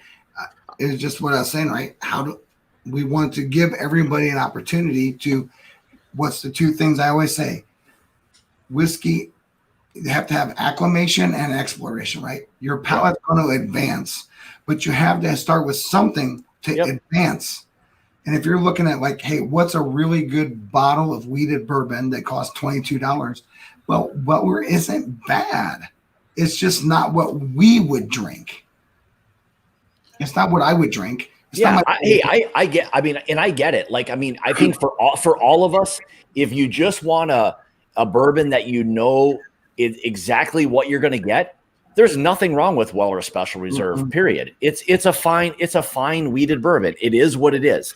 It's not going to blow you away. I can share that with 10 guys and blow through 2 bottles and be like, "Oh, dude, this is great. You're wrong. You're right. That is great." But you know what? As you evolve, and your palate acclimates and evolves, you find yourself. So why do we find ourselves so hell bent on cast strength? Because we didn't start with cast strength. Right. We evolved to that. Right. For me, and the gunny's right here beside me. He's the silent Charlie's Angel voice in the background. He knows that I am, dude. Give me the highest proof you can have. I want it neat, and I love it. See, I'm the opposite. Like, I don't always need to be blown away by proof. Like, I mean, for me, like, I think there's a little bit of a sweet spot. Like, when you're between that, like 110 and I'll say like even 120-ish, like give or take. Above that, for me, you start to like fry your palate like way too quickly, and it's not as enjoyable for me. So really high proof stuff, and I get why people, there's a good example of that. When you're in that range, like 140 plus, I mean, that's just not, that's what glass that you're going to have, just that. Like beyond that, I think right. There's no point. Over. Yeah, it's over. Like there's no going back from that. So we did that Friday night, Scott. We did it. Me and Kevin did exactly what you're talking about Friday night. I brought that bottle home from Knoxville, and we poured one big glass apiece. And I was like, "That's it, dude. Put the lid on it. Take it inside. Let's go to some turkey or something. Because if not, your game's over." Yeah, and I love the. Yeah, and that's the thing. I mean, after that, you're drinking probably what you appreciate, and my guess is that you're probably not even fully tasting that anymore. No, we went to Kentucky Spirit and Rare Breed, so we just kind of kicked it down. But yeah, your game's over real quick if you're gonna lay on that. Yeah, that's a tough one. But hey, I get it. Like, I mean, there's people who love the proof, and I get it. A lot of times with a lot of things. A high proof come a lot of full flavors, but it is bringing the heat a lot of times too. So be careful. You were talking about Weller a minute ago, Bobby and Scott and Chris. We were talking about just Special Reserve it's a shame that something so inexpensive, and it's like I said, I think it's really good. I like it. It's still so highly allocated here. Right. I mean, you see a bottle on the shelf, you literally run people over to get it, and you don't even know why you did it. Right. And I think that's the sad part. But I think the thing that the Gunny said, right, he was in the background. I muted it because he was talking. I didn't want to, step on anybody. But he said something that was really important, right? It's that because the Gunny and I like to do what a lot of us truly like to do. I know Scott and Jason both do. Chris does. I know that Marty – I've talked to you all individually, right? A lot of times we're trying to find something for us. We're trying to find for the people that are Patreons or our people that follow us and all that stuff, how to advance their palate. But at the same time, I'm also trying to look at a particular thought process of what's my leading role and what's my supporting role. And I'm talking about whiskeys and cigars, right? Yeah. All of us, Scott, Chris, Marty, Jason, me, Shane, Quine, Alec, I mean, we all do. We look at my best experience is shared with an extended experience. My extended experience comes from a whiskey cigar pairing. It doesn't mean that I can't just drink whiskey. I can. But what gives me an extra hour? One extra hour is a cigar. And for me, would I rather spend an hour and a half with the gunny, or would I rather spend 2.5 hours with the gunny? And for me, it's always that. It's like, what does that bring to the table? So when I do the instructional part of it, I have to take the cigar out of it. Okay, so someone coming in, it's like, I really want, why is wheated bourbon good? It is what it is, right? It comes in at what it does. And a wheated bourbon gives you this different experience. It's usually easier. It's better on the palate for someone that's very new. And we have, as a collective group, have to expand this complex diversity of people. How do we give the best experience we can to the multitude? Well, and that's the thing. I mean, with really anything, I mean, whatever it is you choose to do in whatever fashion, I mean, it's all part of your process. So you're going to get from A, to Z one way or another. It just depends on how you go about it. I mean, hey, at the end of the day, it's all a learning experience, So you'll figure things out. But that's you get from A to Z if you join Amazon Prime. Yeah, that's true.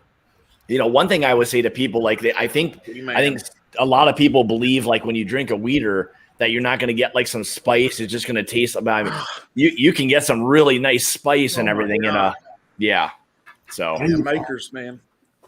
Some of these stayed finishes are just unbelievable. Yeah, we're looking forward to eventually doing a pick. I think it'll end up being next year at this point with them. Makers kind of shut things down a little bit, so we're hoping to get in with them next year. But I can't wait. Yeah, Marty. These I just poured the Iceman and the Maverick too. They are different. There is no doubt about it. They're both different. I think the Iceman has a really, really good nose, real quick, and I think the palate will kind of fool you a little bit on the nose. You get that good. It smells sweet, and then when you taste it, you get hit with a nice spice and a little bit of heat on it. Yeah, I like it. It's different than the Maverick. The Maverick is a little bit more. I don't even know how to describe it. A little more bold, a little more oak, a little more fruit on it, maybe. But it's solid. It's got a solid base. Yeah. Somehow. Yeah. Michelle, we're working on it. Hey, Scott, put up highlight what Justin Jonas just said. And I think this is really important, right? This here? Yeah. No, Justin Jonas just put something. It's one above. Oh, here we go. Yeah. Okay. Yeah. I think that's really important, right? Mystery pour. I think this is probably the most important thing to do. And I've been really fortunate with the Gunny being my brother, my next door neighbor. We do these weird blinds. And you might be surprised, right? I think that when you're really trying to really figure out your palate, blinds are so important. Damn right. It's easy to hear what we say, but it's really about your palate. And don't be taken back by the idea that what you thought should be great might not be as great as what you found in a blind. Man, it's a good point. It's a good point. I think far too many of us try to want to give other people the answer that they want to hear. People, if you had Stag Junior and a bunch of other things, like you or somebody who is new to it may think that those other people would be more impressed if you choose Stag or whatever it is. I think we all fall into that trap of wanting to kind of appease what other veteran whiskey drinkers. But at the end of the day, man, you just have to not give a shit about that. Drink what you like, period. Right. It's your money. You got it. You got it. So here you go. Let's go around the room. What's your go-to or your thing? Doesn't have to be your go-to all the time, but the one thing that you like that you would go to if you saw it on the shelf. Man, I'll tell you what. It's for me, the profile. Oh yeah, okay. So yeah, Texas whiskey, man. You gotta like that Balcones Grand Cru. Yeah, you gotta like that. You know, for me, like my like really nice profile is like that Bardstown 4, like that Discovery 4, like that balance, that complexity, like everything, the sweetness, the oak, the balance of that. It's for me is like I love that profile. So like that's always when I do picks is always in my mind of sweet, spice, complexity, and finish. Yeah. Like those are 4 things that I try to find no matter what the price point is. That's what I look for. Yeah, that heavy, man, that gives you is just so good. And so Bobby, you said Grand Cru. And while he's looking for it, I'll even expand on it, right? Because you're talking about like a weird complexity, right? For me and the gunny, right? And for me, it's always about me and my brother's profile, right? Is how do we find something we both like? And for someone that hasn't really been a person that really likes scotch and malt and all that stuff, but likes complexity, and I'm like a high proof, I'm open to anything. I will literally drink tar. It don't matter. I'll try anything. I sent him a pic of it. We both have agreed, and I've been through. Am I at a case yet? Have I been through a case of this gunny? Probably. At least a Easy. case. And we both agree that like as we've evolved, especially for me being one that wants to push my palate, I'm a pusher. And the gunny's not so much a pusher, right? The gunny has what he's been doing this since 78. Let's be real. Okay. So we haven't been. We both have come to this really unique experience to that. Like this shit is amazing because it pushes, challenges, and brings us complexity that, you know, I think that as we evolve, you're looking for, I want that. What the hell is that? Plus, Yeah. And we both have fell on, and Grand Cru when they first came out, they were really cask strength. But when they came out with their last limited release, it came out at 110 proof. It wasn't nearly as high as it had been in the past. And this 110 Grand Cru is, if we could buy it by the cases, we'd buy cases of it because it's unique. It's not super aged, but it's super heated. So you get this complexity, and they do a really good job of pulling it off the shelves because of that. It's just really good. So that's mine, Grand Cru. Nice. Until our Christmas shit comes out, and it literally just does bad things to this. Right. Yeah. I've gotten bad with barrel picks. So what are you going to show, Marty? What are you going to show? What's your go-to? Well, it really depends. I mean, I love all these Elijah Craig barrel proofs, man. I just don't know. I can't get past them. I don't think there's a bad one. So a lot of stuff that I buy that I'll be consistently purchasing over the back bottles and the backups or stuff are usually something me and Jenny will share together, which will be Elijah Craig Toasted Barrel. That's her favorite. And then our favorite together are Stag Juniors. Oh, so if I see a Stag on the shelf, you know, I'm always overpaying. I can't help it because that's just the area I live, you know. So usually for me, they're $120. And I know that's damn ridiculous, but if you love it and that's what you like, you know, you just don't buy the other $40 bottle. That's still Marty, cheap. I would pick Stag Junior all day long at $120. Yeah. Well, here's another whether it's a pick whether it's a pick, it doesn't even have to be a pick. Just go buy a regular one, man. They are so consistently good for that price point. I mean, it is just hands down one of. I'll say it for me. It's one of the best bourbons you can have every day-ish. No doubt about it. I mean, those Russell single barrels. Oh man, oh jeez. Oh Steve, I don't know, man. You kind of got locked into that, haven't you, Chris? And for me, it's the Untitled, their finishes, and then with those as well, I got lucky enough to score quite a few of these. I'll just say that. But the Untitled, which is this one, let's dig in. But this is a 14-year MGP unfinished. Yeah. To go with the finished ones. The finished ones are amazing. The 13 and 17. You're dealing with 10 and 14-year MGP juice that's been finished in sherry or brandy cask and cognac cask, depending on which one of these it is. Yeah. But the finishing they do with MGP juice is amazing. And the fact that they let 14 years slip out, I have a few bottles. What are the price points on those? What are some of the price points on them? $69.99. Well, 17 was $79.99 when it came out. The 13 when I got that was $69.99.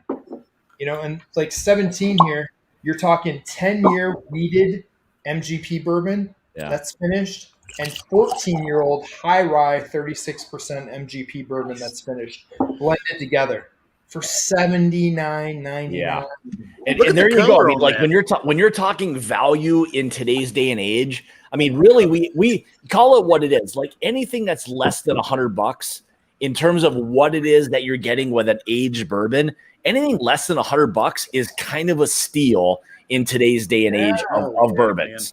Man. Hell yeah. So I'm a huge fan of these guys. I got turned down to them early in my journey. That's the clutch word of the night on this show, the journey. But I've been adding all this stuff up every time you guys use it. You guys are up to about $42.65. So I love it. But it's free advertising on your channel, man. We are doing the algorithm because we keep repping the channel name over and over.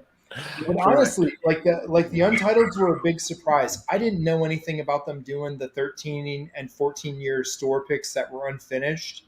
And I got lucky enough to find a kind gentleman that was willing to part with 4 of the 14-year-old picks, which I ripped him off. He thought he got the best part of the deal. Trust me.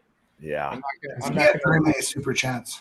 Hey, Scott, I got a special bottle a couple weeks ago. Yeah, I'll tell you, man. Some of them are really, really good. And I'll tell you what, and maybe you guys can agree or not, but I still think like a couple brands that still fly a little bit under the radar seem to still be Old Elk a little bit and Wilderness Trail. There's a couple of those that just kind of somehow fly under the radar a little bit where people I don't think fully appreciate how good the whiskeys really are. Well, I mean, people are scared. People are scared when they see they're weeded at $90. Yeah. Hey, dude, that Wilderness Trail, great. Wilderness Trail is a hitter, dude. I'll tell you what. I've got some Wilderness Trail picks. They're great. Yeah. For the money you get, Wilderness Trail is like. But yeah, I've got a special. I'll tell you a good one, Scott. This one will kill you. I picked up a Wilderness Trail rye store pick at one of our favorite Wisconsin grocery stores that's larger. Yeah. In the closeout bin for $19.99, buddy. Really? They closed them all out. I bought them all. $19.99 for 120 proof Wilderness Trail Rise. Unbelievable. And I couldn't believe it when I walked in and saw that. So for me, like in rye, like I prefer like way more mint than I do dill. So like for me, like Wilderness Trail, there are a lot of mint, which I like. So I mean, Jesus, at $20, holy shit, what a! Oh, I'm surprised even after you paid $20, I'm surprised you didn't set the little scanner off as you walk through for still ripping them off. Oh, dude. I showed a bunch of these guys the stuff I walked out with. I walked out with a Heaven's Door double barrel for $9.99. Holy shit. Dude, I got my favorite one. I got all kinds of stuff that day, and everything was under $20, and they were $50 to $70 bottles and above. And it was just the closeout cart day. I walked in on the right day. It's Scott. Yeah. How long are we going to stay on? I'll probably shut it down here in a couple of minutes because I actually have to do some real work to help pay for all this bourbon I spend money on. So unfortunately, but I should have probably said it at the beginning. All right. No, that's fine. So I would donate to like Super Chat if you want to stay on for a while. Yeah, well, I would love to be able to stay on like all night long. I just can't do those marathons like some of those guys do. But It's too much. Livewire whiskey's going on live after we're done. Yeah, they're probably waiting for me to wrap up this freaking shit. I've been looking at, like, you know, and me and the guinea bin, like, is there super chats? Is there not super chats? And like, whatever. And I was like, well, we need to, like, do something. So, man, I never rely on any of that. It is what it is. I don't. All right. I don't care about any of that stuff. Everybody go sub to everybody's channel. Hit the sub. Yeah, definitely do that. Support everyone. I mean, that's the most important thing. I mean, that everyone's supporting everybody, and you know, I mean, all the community part of the community. I mean, hell, I appreciate that more than anything. So, and and I want to grow you. I mean, I know you're a girl. I know what I'm doing, and I know I know what I'm doing. Yeah. But I know what I have. I don't know what the hell I'm doing, but that's okay. I know what I'm doing, but you know, the idea is that we will figure out a way to eventually, over time, make some. I want to donate. All right. How about we do this? If Bobby wants to stick on and you guys want to, and you've got time, I know it's getting a little bit late for everyone. Only 9:40 in the Eastern time. It's not I'll stay on another 20 or 30 minutes if you guys have that in you. I'll do that if you do, and if anybody wants to do anything, you guys have at it. This is an open forum. We can do whatever the hell it is we want to do. Okay, for the next. So it's 9:41. Let's go to 10:10, right? Which is let's see, 29 minutes. 22:10. 20. Let's go to 22:15, which is 10:15. We go to 10:15. You have mods in here. Yep. And for you name what it is, I'll give away a Tennessee taster. Hot damn! Where'd you get that? look at now, Marty. Look at now, Marty's. I know where he got it. All right. Well, Bobby, if you're gonna do it, you set the ground rules for whatever that is. If you're gonna be generous. So let's be real, right? So, till 22:15 for every super chat. I don't care what it is. You know, you can. I don't want to say 5, 10, whatever, but for every super chat, you know, let the mods jump in until 22:15, and we'll figure out at like 22:10, we'll cut it off. Okay, all right. I'll throw something on top of that. I'll do super chats going, because I haven't seen super chats, and I'll do a 2-ounce sample of the 2017 George T. Stag, and I will give an entire bottle of Tennessee Taster away. I want to win that. Right. Shit. I have. You know, so I got bottles not only from Marty, but I got bottles from other people. So I wasn't hurting on the Tennessee Taster profile. I'll give away a bottle of Tennessee Taster.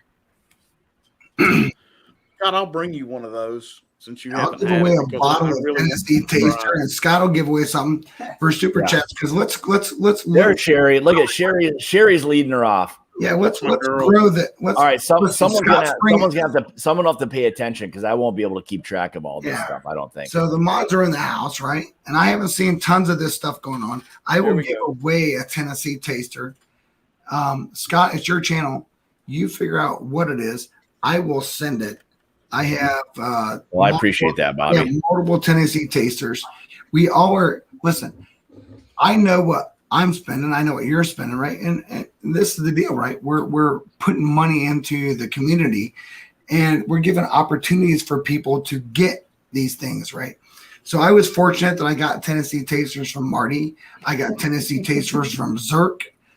And let me tell you, I'll give an entire unopened bottle of a Tennessee Taster to whatever Scott says. What are you doing, Chris? I wish it would focus, but I'm going to do a sample of 2007 Austin Nichols Turkey 101. Oh, jeez. And 1976 100-month 80 proof Jim Beam out of a glass decanter, not a ceramic or any of the other crap, but an actual glass decanter. So I'll tell you what, Bobby, I'll do. Go ahead, Chris. let's doing the Dusty sample. amp this up because Scott's going out of his way to help us. Let's go out of our way to help Scott, right? Yeah. Hey, man, I'll never ask anybody for anything. That's not my nature. But hey, Scott, you don't have to ask, here, buddy. I guess. All right. So I guess whoever, if there's one of the mods in here who can keep track of this, I don't know if Adriana or anybody who's in here, let me know if someone can keep track of these things. Cause man, I can't even keep track of any of this stuff. Jesus. Hey, I'm going to do the Chattanooga whiskey limited edition experimental single barrel. Oh, that'd be a good one. I love what Chattanooga's doing. So I don't know who's all mods. So let's just do right for the next. You know what, Scott? It's not that way for you. You can breathe. You can breathe, and I'll bring this home because listen, the things that we do. You know what? We provide a service, but we do it because we love the community. Yeah. But listen, we spend a lot of money. We all do. We all spend a lot of money out of pocket. Yeah, we do. Grow each other, right? Yeah. And you're growing me. Even if I get one sub, I'm not trying to get monetized. Anybody that knows me, I preface that on everything. That's not. Would it be great? Yes, but it's not what I push for. I don't really care. I know what I'm doing on the side. But there's things that I have an abundance of. I'm perfectly happy with giving away this, Chris is giving away that, Marty's giving away that. Let's grow Scott. Yeah. Let's just add back to what DC love these. Tim. I mean, if you want to do that, you can. I mean, it's up to you. I'm trying to think of what if you want in, Tim. You want to do like every $5 get you an entry, Scott? Yeah, like whatever. I mean, I would say whatever anybody wants to do, you're fine with that. Whatever it is, it makes no difference to me on any of that. So so let's go really simple, right? For every $5, and I know that makes the moderators just be like, whoa. No. So I haven't even figured out like who's keeping track of all this. There's a lot of stuff rolling right now. So there's mods in there. I don't know who's in there. I'm in here, so I can't see it. But Tim, just email me. I'm okay. All right, good. All right, so here we go. Adriana stepped up again. Thank God for her. I'll tell you, Jesus. Yeah. So every $5, for all you do, I'll have a sample coming your way.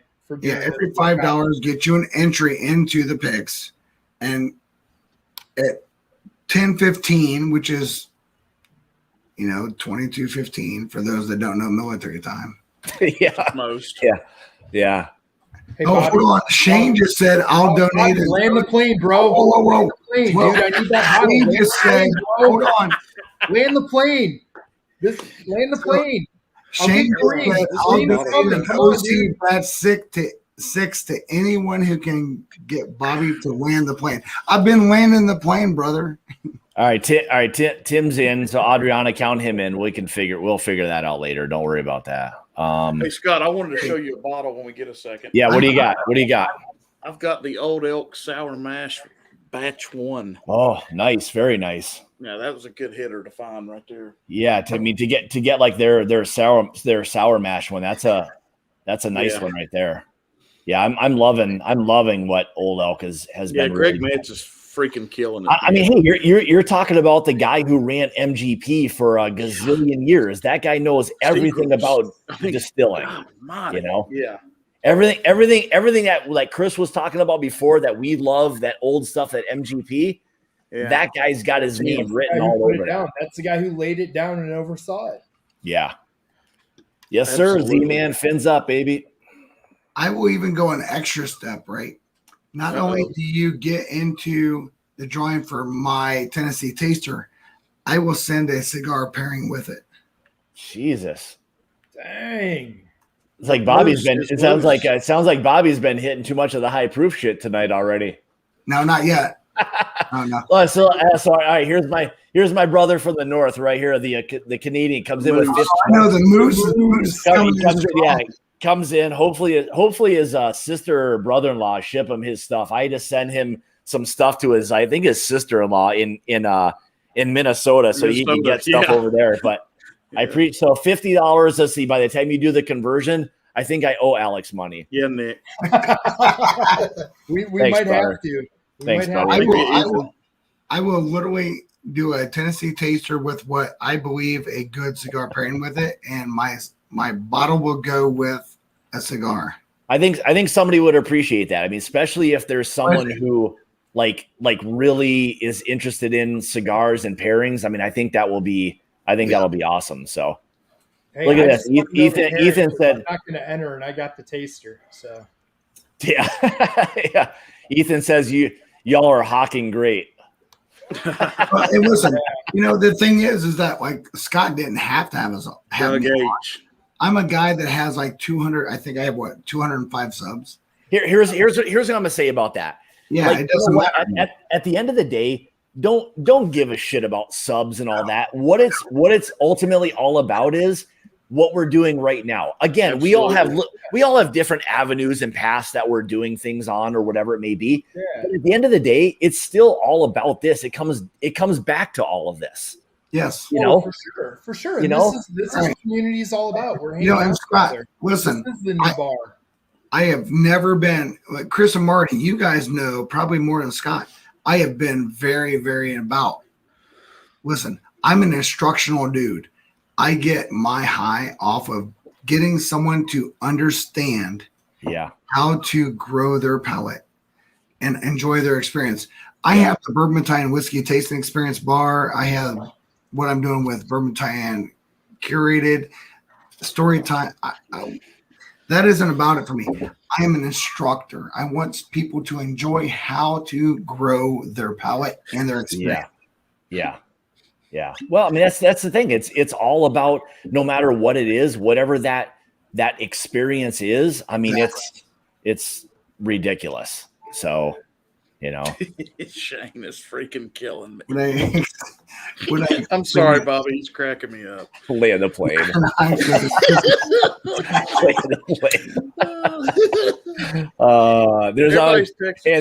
There's one in every crowd right there. It's always. Hey, Chris, I'd put an Onyx Dark absolutely on a taster. Oh man. No doubt about it. How do I like super chat? Can I super chat myself for this deal? Jesus. Right. You want to listen. You don't know what cigar's coming, but let me tell you, Chris knows this more than anybody. It will be something. Yeah, it'll be. Oh, yeah. Yeah, I can only imagine. It'll be something. It'll be something that is worth. I've seen what he's got sitting down there and what he's been working on. So yeah. Well, the unfortunate part is for like Chris and I, at least, we're running out of outdoor smoking weather coming fairly soon. Not yet, of course, but it's just around the corner for us, and then we'll be busting out the old snowblowers and BS like that. So. Hey, thank God for Mrs. Battalion. Mrs. Battalion said, "Hey, listen, I'm all in. I can deal with cigar smoke. If you have to come inside, I'll live with it." Yeah. But so I have a quad split, right? I have a 4-tiered system, so it's not like it like penetrates the house, But she'll come home and she's like, it's like the funniest thing ever. She'll be like, "I smell cigars." I was like, "You could smell like 4 dogs and 2 cats." And she's like, "I'll take the cigars." Yeah. Perspective. It's perspective. And the Gunny and I have been sitting here doing like. So I don't know if anybody catched it earlier. We were on 20-year rhetoric and Magnus and everything else. So I'm all about doing. Hey, I want to grow people because listen, Scott, what you're doing isn't cheap. It doesn't. I don't really care about what it cost. It's the idea that nothing's free, right? We all spend, and we're doing it for the community. So if we have an opportunity to give back to the community and help each other, we should. Yeah. Bobby, I love you, but I can't help but laugh at some of the comments. You're awesome, brother. I love you. There's no tread left on those tires. I love the analogy of land the plane. I just never really thought of it as anything other than literally landing the plane. But look what Sugar Kitty said. what did she say? What did he say?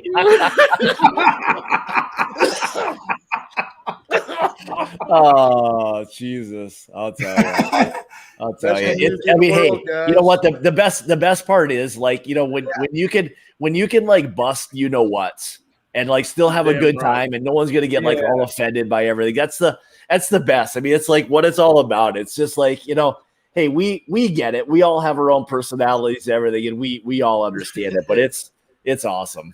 You can't offend this ship. Trust me. No, we know that. No, I'm all about.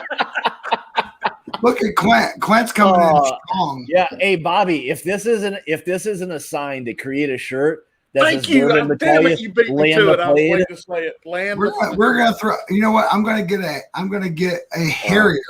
I'm gonna get a Harrier landing on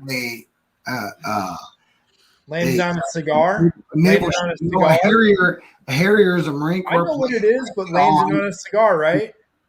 No, landing on a cigar. We're gonna land on an LHD, right? So I will literally get a graphic of a Harrier landing on LHD, right? It's the only airplane that can land on an LHD, and Marines only are, for the most part, on LHDs, which is a landing helo deck. It's all helicopters except for a Harrier, which is, everybody knows a Harrier. If you don't, sorry. It is an airplane that can land down straight vertically from the Marine Corps. It's a shit. Oh, Shane, I'll tell you what, Shane. Oh my God. I can't even say what I will do the next time I see you. Oh God, this is too good. I'll tell you. Yeah. So we'll land that plane. Yeah. Hey, I think at the end of the day, anybody who knows Bobby, you don't need planes. You don't need anything. It just says land the plane. Just land the plane. That's all you need. What was it? Somebody said one time, how do you fix a train wreck? Crash another one right beside it. Oh my God. Awesome. Hey, so let's be real. Right? This has been probably like not the most I've ever talked, but moderate. True. It doesn't true, matter. and that's scary. It's true, fun, man. It don't matter. Like Chris is validating this. Yeah. That's every branch. Hey, Scott, I've been his roommate a couple times. I know. I have once. Every branch. We've all slept with Bobby, but Scott. Marty, watch how you preface that, buddy. Yeah, that's true. I like Scotch. I like Scotch. Oh Scotch. my God. Oh, dude. I just You're late. Look at this. You're late. Look at Matt Jimmy under Big Vic. Yeah, thanks, Big Vic. Thanks, buddy. Who's jumping? Yeah, no worries. As long as it's growing the community, I don't care. That's the thing. I mean, I think everybody who's watching this thing now, on that one. I love when there's things like this where it's like Michelle Martin, and then it's like Michelle Martin's husband comes in with something. This is awesome. It's way cool. Scott, what the hell are you going to do? Yeah, but he says Semper Fi, so like, you know what? I know what Semper Fi means. Well, here's one thing I'll do. So I think what I'll probably do in all honesty. So I mean, and thanks for all you guys for doing what you're doing and for all the super chats. I love that. But I mean, as good as all of that stuff is, I think what I'll probably end up doing is we have in addition to like whiskey, like I love dogs and animals, specifically like my dog, which is a Boston Terrier. There's a lot of health problems and all that. But what I'll do with all the super chat money tonight is I'll probably donate all of that to a local Boston Terrier rescue. We have Boston Terriers, so dude, that's awesome. I've got a passion for that dog. So what I'll do is I'll take all the money that's donated tonight and I'll donate that to the local Boston Terrier rescue that we have by us. So, dude, Scott, that's totally awesome. Thank you. I mean, they can use it. So I love my dogs, man. Yeah, I'm a dog guy, and like you hate to see these. I mean, what some of these rescue, do for these dogs. I mean, the amount of just their own time they put into all of these. I mean, they need the money so badly. It's incredible. So what the thank you. Yeah, the plane has landed. The plane just landed. The plane just got new tires.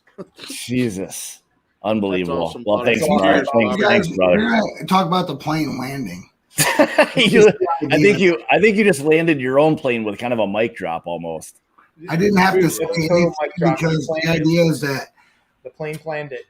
The plane, he landed his own plane. Yeah, I hope you win the taster, Bobby. What's that? Yeah. I hope you win the taster. I don't. Well, yeah, I'm kidding. So could you imagine if you win like your own like cigar and bourbon tasting? How awesome would that be? Well, I expect that mine is not included. I just wanted to donate because once we start talking about dogs, like, hey, look, now you're talking a different world. Yeah, I mean, I have 4. Thanks, Matt Junick. Man, I'll tell you, it's just one of those things where, like, and what kills me is when you see these like puppy mills and all this stuff and these dogs that come out of there. Like, man, there's not many things that make me like angry in the world, but that's one of them. To see people abuse these animals the way they do, it's like, nope. Man, it's just unbelievable. Thanks, Michelle. I appreciate that, and I know the local rescue will appreciate all of this as well. So thanks. Well, the same thing, Scott. Right? Every animal I have has been rescued, and I have a lot of rescues. Yeah, I have 4 dogs and 2 cats, and they were I have 4 rescues except for one. One was one that was found in. So years ago, my youngest daughter found a cat that had been attacked by a hawk, and she nursed it back to health. It's one-eyed. It was dying, and she brought it back. And it's like, what did Adrian? Got a drinking buddy. No, Adriana, do not include me. I just wanted to donate. If it's going to whatever Scott says, don't include me. I'm giving something away. Don't include me, please. I just wanted to listen. I love the idea of rescuing things that have been abandoned or left. Yeah. I mean, it's that. I mean, and again, it doesn't matter. I mean, I'm only saying Boston Terrier stuff because that's what we have. And I see a million other things that there's a lot of other rescues or the, whatever it may be. It's just, I don't know. There's so many these rescues that need people's help that, I mean, whether it's like, we did a lot of like fostering of dogs where we would just hold on to them. But I'll tell you the problem with that, like the fostering is you just want to keep them all. Like that's the problem. You don't ever want to let them leave. They're going to go to some good homes, but they become part of your family no matter what. They do. Yeah, they do. Listen, Chris has some big dogs, but I mean, in my house, every dog, dog we have has been rescued. So it got to this weird thing, right? I will say this, right? It was really weird. I don't know if people in the community realized that we were good with animals, but weird animals would end up tied up to my tree. And like puppies, cat, you name it, it would end up there. And my kids would be like, we have a dog. And they would walk the community for like weeks and nobody would take them in and out. We have them all. But they were animals that they knew that if they left them at my house, we would take them in. Yeah. And we have, and the Gunny's here, he knows I have a lot of animals. And I'm like, ugh. I literally have to call my sitter to like, hey, we're going to go canoeing can you come over for a day? Clean up that shit. Dude, Ratatouille's hidden in his beard. Probably. That's, hey, Scott. Yes, sir. I got a question. The Maverick and Iceman, are they sold out? They are. Yeah, they're gone. I think the only one that we have right now is some of the sherry finish, the sherry finished bourbon from Backbone. I think there's just a handful of those left. I don't think those will be around. But if you're a patron, then you'll have coming pretty soon the Ezra and the Rebel within a week and a half or so. If you're not, you want to join, then there's a link in the description below for the Patreon stuff. Great. And it gets you. I mean, it's obviously channel support, but it also gets you part of the Mash and Journey Whiskey Club and gets you in on the picks, things. Yeah. So to clarify, you can either be a member of the Mash and Journey. I'm sorry, My Bird Journey and Mash and Drum to be eligible for these picks. That's correct. So either one, if you go to either one, yep, either one of us. If you're a patron of either one of us, you're automatically part of the Mash and Journey Whiskey Club. Now, with that said, there's tiers. So whatever the highest tiers are that Jason has and I have, those are who we release the picks to first, and just work our way down from there. But it's worked out real well so far. So yeah. So if you join my Patreon, I will be giving you Scott's email, so you can try to get one of these. So yeah, look up Whiskey Nose on Patreon, and you'll get an email for Scott. Yeah, I mean, what I would say is to anybody. I mean, if you're not, I mean, we all get it. Like there's a lot of support out there. I mean, and everything counts. We all appreciate every single thing that anybody does. That, I mean, we all know, like Chris, Bobby, we all know it's not a cheap endeavor. Whether you're buying whiskey for reviews or you're buying barrels for a whiskey club, whatever it may be, there's a cost to all of this. So, trust me, if it was free, there'd be more people doing it, Yeah, for sure. So Scott, but we appreciate everything. Yes, sir. Scott, when are we going to do the driftless throwdown? Oh, that's a good one. All right. Well, we've got to get our picks first. I think once we do that, we'll have to figure out some kind of like, I don't know how we would do like a competition. And I hate to say competition, first of all. It's not a competition. I can be a middleman. I'll have them both. Yeah, we need to figure out definitely something. I mean, considering that you guys just released yours, you guys will all have your bottles. You got yours and your backups.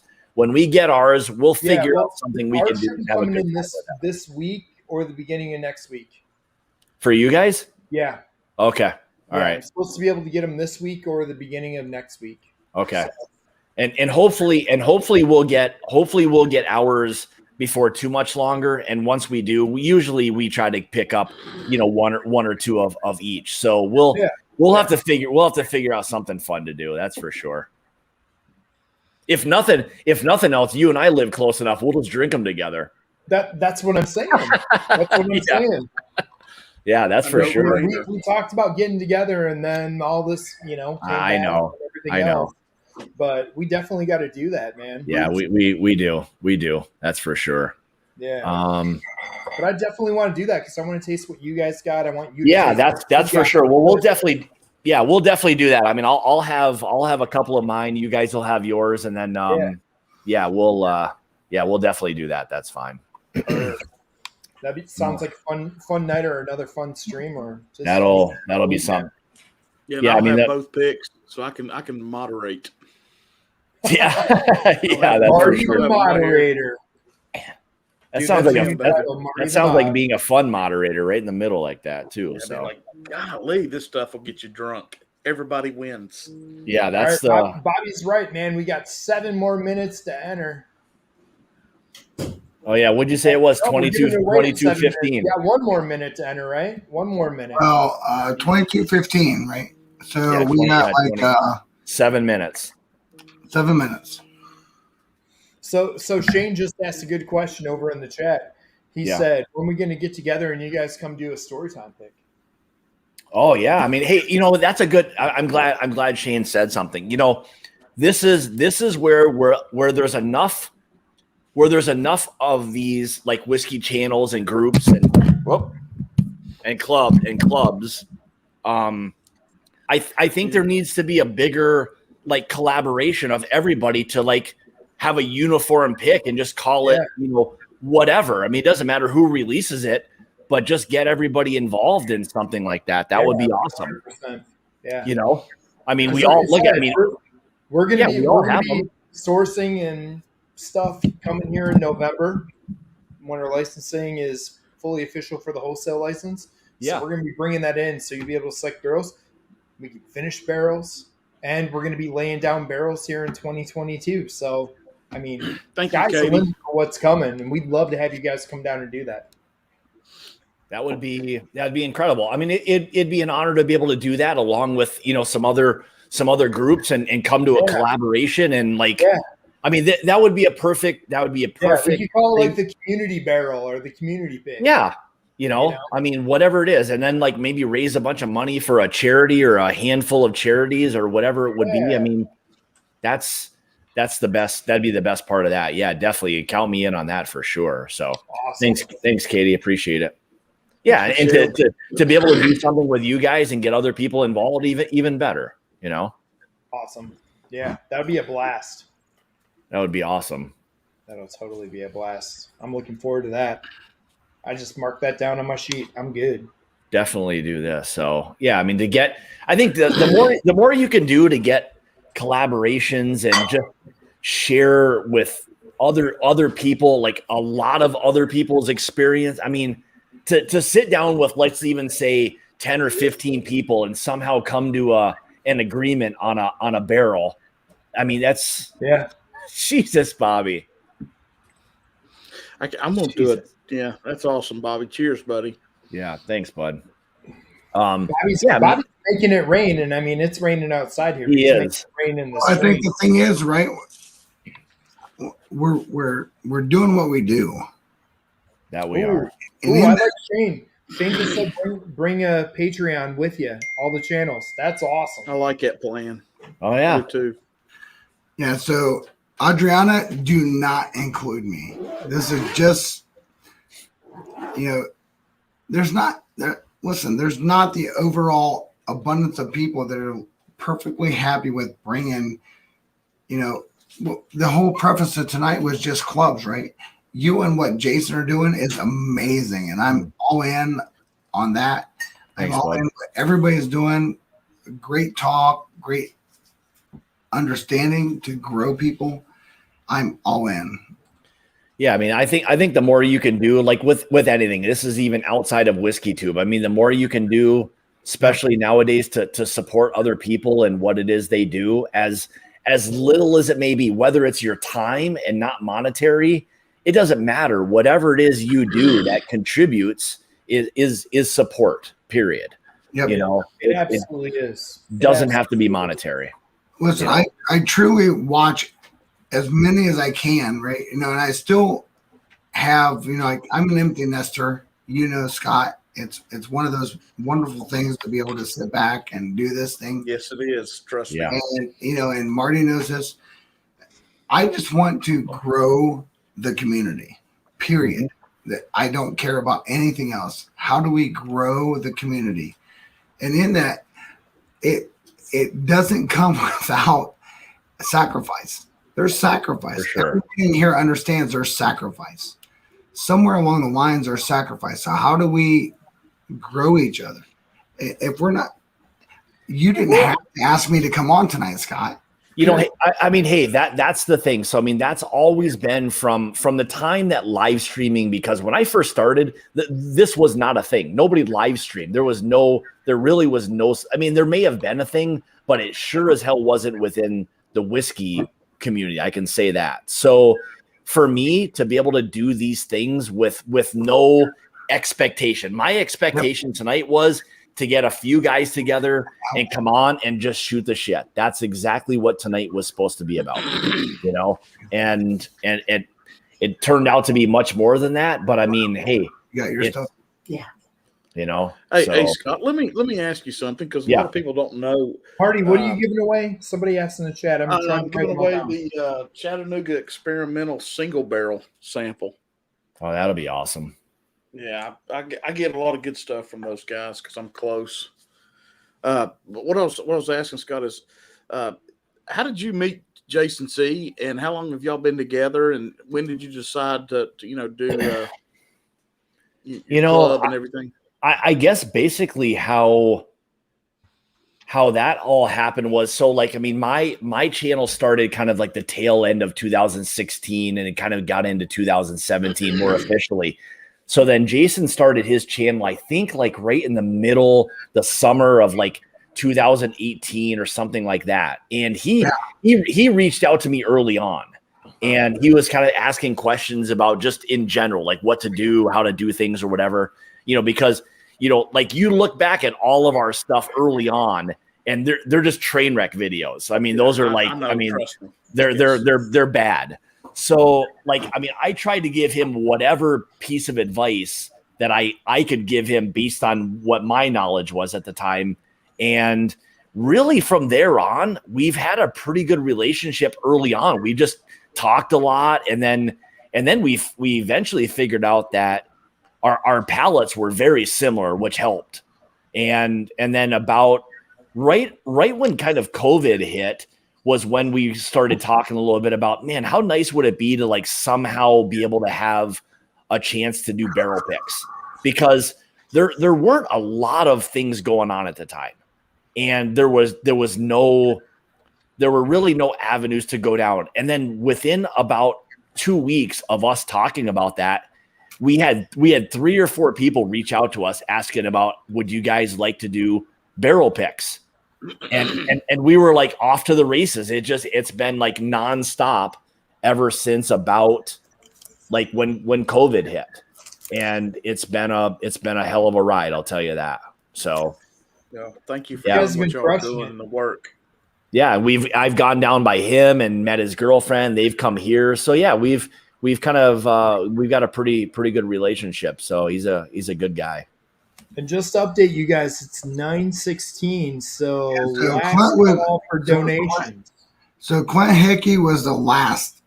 Okay. Yep. He was the last one. The very last. I sent a message to. All right. Okay. So Bobby, since you've been so generous and everybody's been generous, do you have are you able to run a randomizer? Do you have anything you can run a randomizer, like just even if you ask the Google or something and see what they say? How many we got total? Ask for a random number between 1 and 81. 1 and 81. Hey Google, give me a number between 1 and 100. No. 82. No, there's only 81 in. These are only 81. There's only 81. Yeah. So ask for a All number between 1 and 81. Hey Google, what's a number between 1 and 81?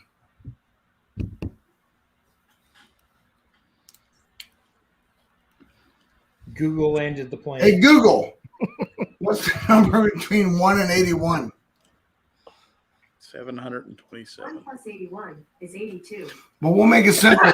My favorite number, no matter what, is 42. All right, number 42. Adriana, who's number 40? Oh yeah, we've got. Was all of this going to one person, by the way? No. Yeah, we probably should split it up, don't you think? Yeah. My stuff is going. The Tennessee Taster with a cigar is going to number 42. Okay, so Adriana, Bobby's stuff is going to number 42, whoever that was. We'll do Chris's next, and all right, let's see what I get here. I'll do this one. How about that? Yeah, go for it. Hey Google, give me a number. One. Give me a number between 1 and 81. Is 82.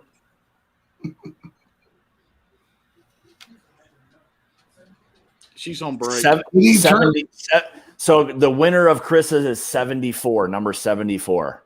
I think Whiskey Mountain said my winner is Katie Turk. Katie Turk. Oh boy. So that'll benefit both of them. They're huge. Well, Ethan is anyway, cigar guy. It could probably worked out better. He's a big cigar guy. So that'll work. Congrats, Katie. So Katie Turk, my email is bourbonbattalion@gmail.com. Really simple. Yeah, and if you guys want to send anything to me, you can, and I can get it to these guys as well. So all right, so number 74 was the winner of Chris's stuff. And then Chris, yeah, why don't you run a randomizer for Marty's stuff? How about that? Gotcha. Michelle Martin. That's awesome. Michelle Martin. Congratulations. I already got your address. You signed up for Storytime. There you go. There you go. There we go. Hey Siri, pick a number 1 through 82.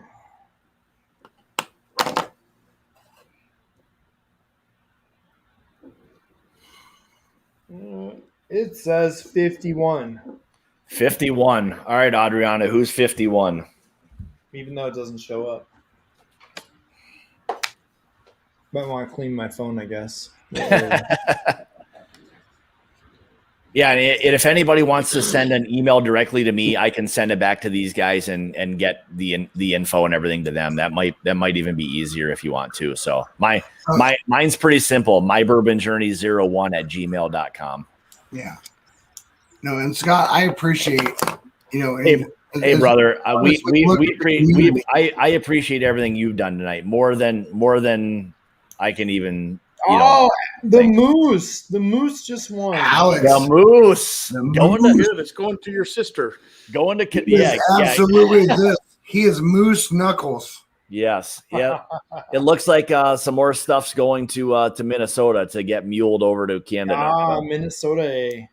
What about Marty? Yeah. What about You Marty? can send me that, Scott. You can send me that info, or somebody has it, don't they? Yeah, anybody wanted to send me the info that you guys have for the winning stuff tonight, I'll get it off to these guys so that they can do what they need to do on their end. So yeah. Mine. Is it just so there's me, Chris, and Marty, right? There's 3 different drawings. That's correct. Yeah. So we've got all those. So you guys, any of the winners tonight can just send me an email and I'll make sure to get the info to these guys. So that'll be awesome. Perfect. Guys, before we go, be sure you hit that like and subscribe.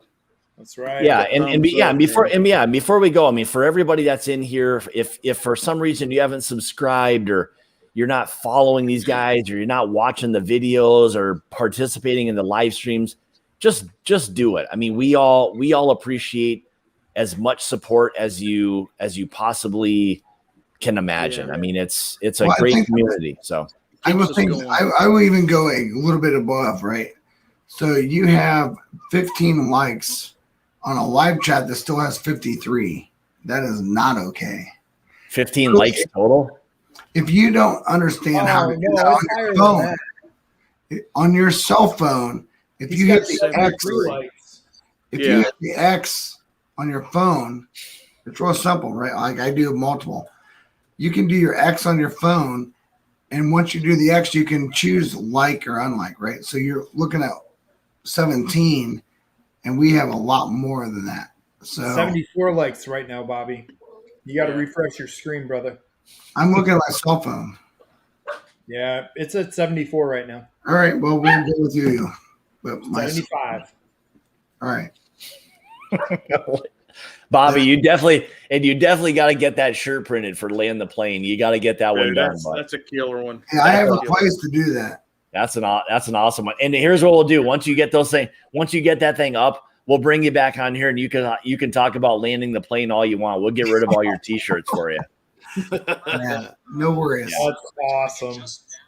All right, guys. Yeah. Thanks. Thank I mean, you. I can't even say thanks enough. I mean, for what you guys did tonight. I mean, this was kind of a spur of the moment. If you guys want to come and join and have a good time and shoot the shit, I mean, I do enough of these things where I know they're just going to go down a rabbit hole that we have, no intention on necessarily going down. But honestly, it's usually some of the most fun that I have, is getting to just shoot the shit with guys like you and good people and all that. I appreciate that stuff more than you can imagine. So, thanks. That's all I can say. I appreciate everything. For all the winners, all the super chats, everything tonight, all the donations are all going to a great cause. I can promise you that. So, and then everyone's got some awesome stuff coming their way. So, thanks everybody for joining tonight. So before we go, what do you guys have kind of coming up? Anything you got going on that you want to share with everybody to kind of alert anyone to anything? So I will start because I know what I have, right? So Yeah. So I will like piggyback on Storytime, and Chris can talk about Storytime, but we are really close to launching. Me and the Gunny are going to launch the Bourbon Time curated subscription of whiskey and bourbons. And I'm in the process of having a Bourbon Time whiskey tasting experience in Ohio. So I have my architect and my engineering process to go through and get my actual whiskey tasting experience lounge started. It's not a bar. It's going to be like this weird experience where you can actually come and taste stuff, and you'll have a lounge. You're starting something like local by you, hey? Oh no, Yeah. I'm actually in the process of starting my own whiskey tasting experience lounge. Wow. Yeah. That's I told that's Bobby awesome. I'll be there opening night.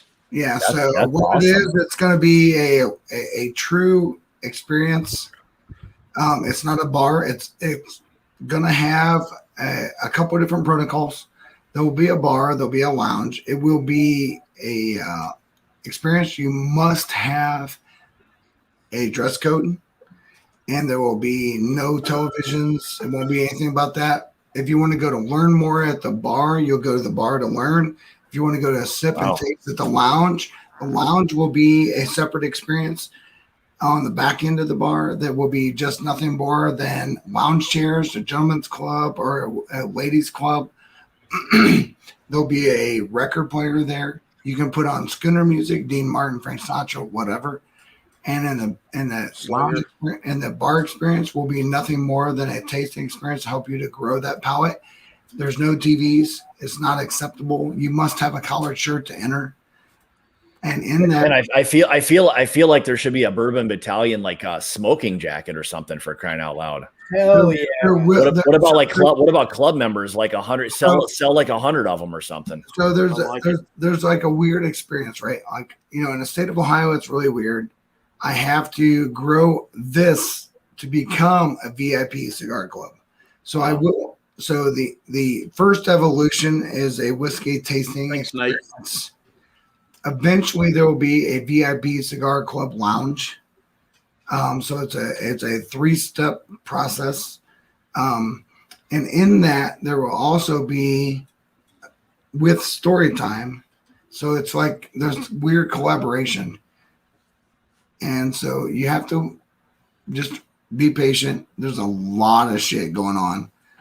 So yeah, I fully anticipate in 2 years from now, this is my only job is dealing with the Storytime experience / Bourbon Battalion whiskey tasting VIP cigar lounge. So that's that's gonna be awesome. Now, I know Michelle was asking before, where is all of this going to? Hang on, there we go. Where's it all going to be kind of like located at? So I live in Ohio. So I'm like in the middle of this weird thing of figuring out all of the Ohio laws. I have like 4 lawyers, and so it's a 3-step process to become what I expect to be. But in the meantime, I am Storytime.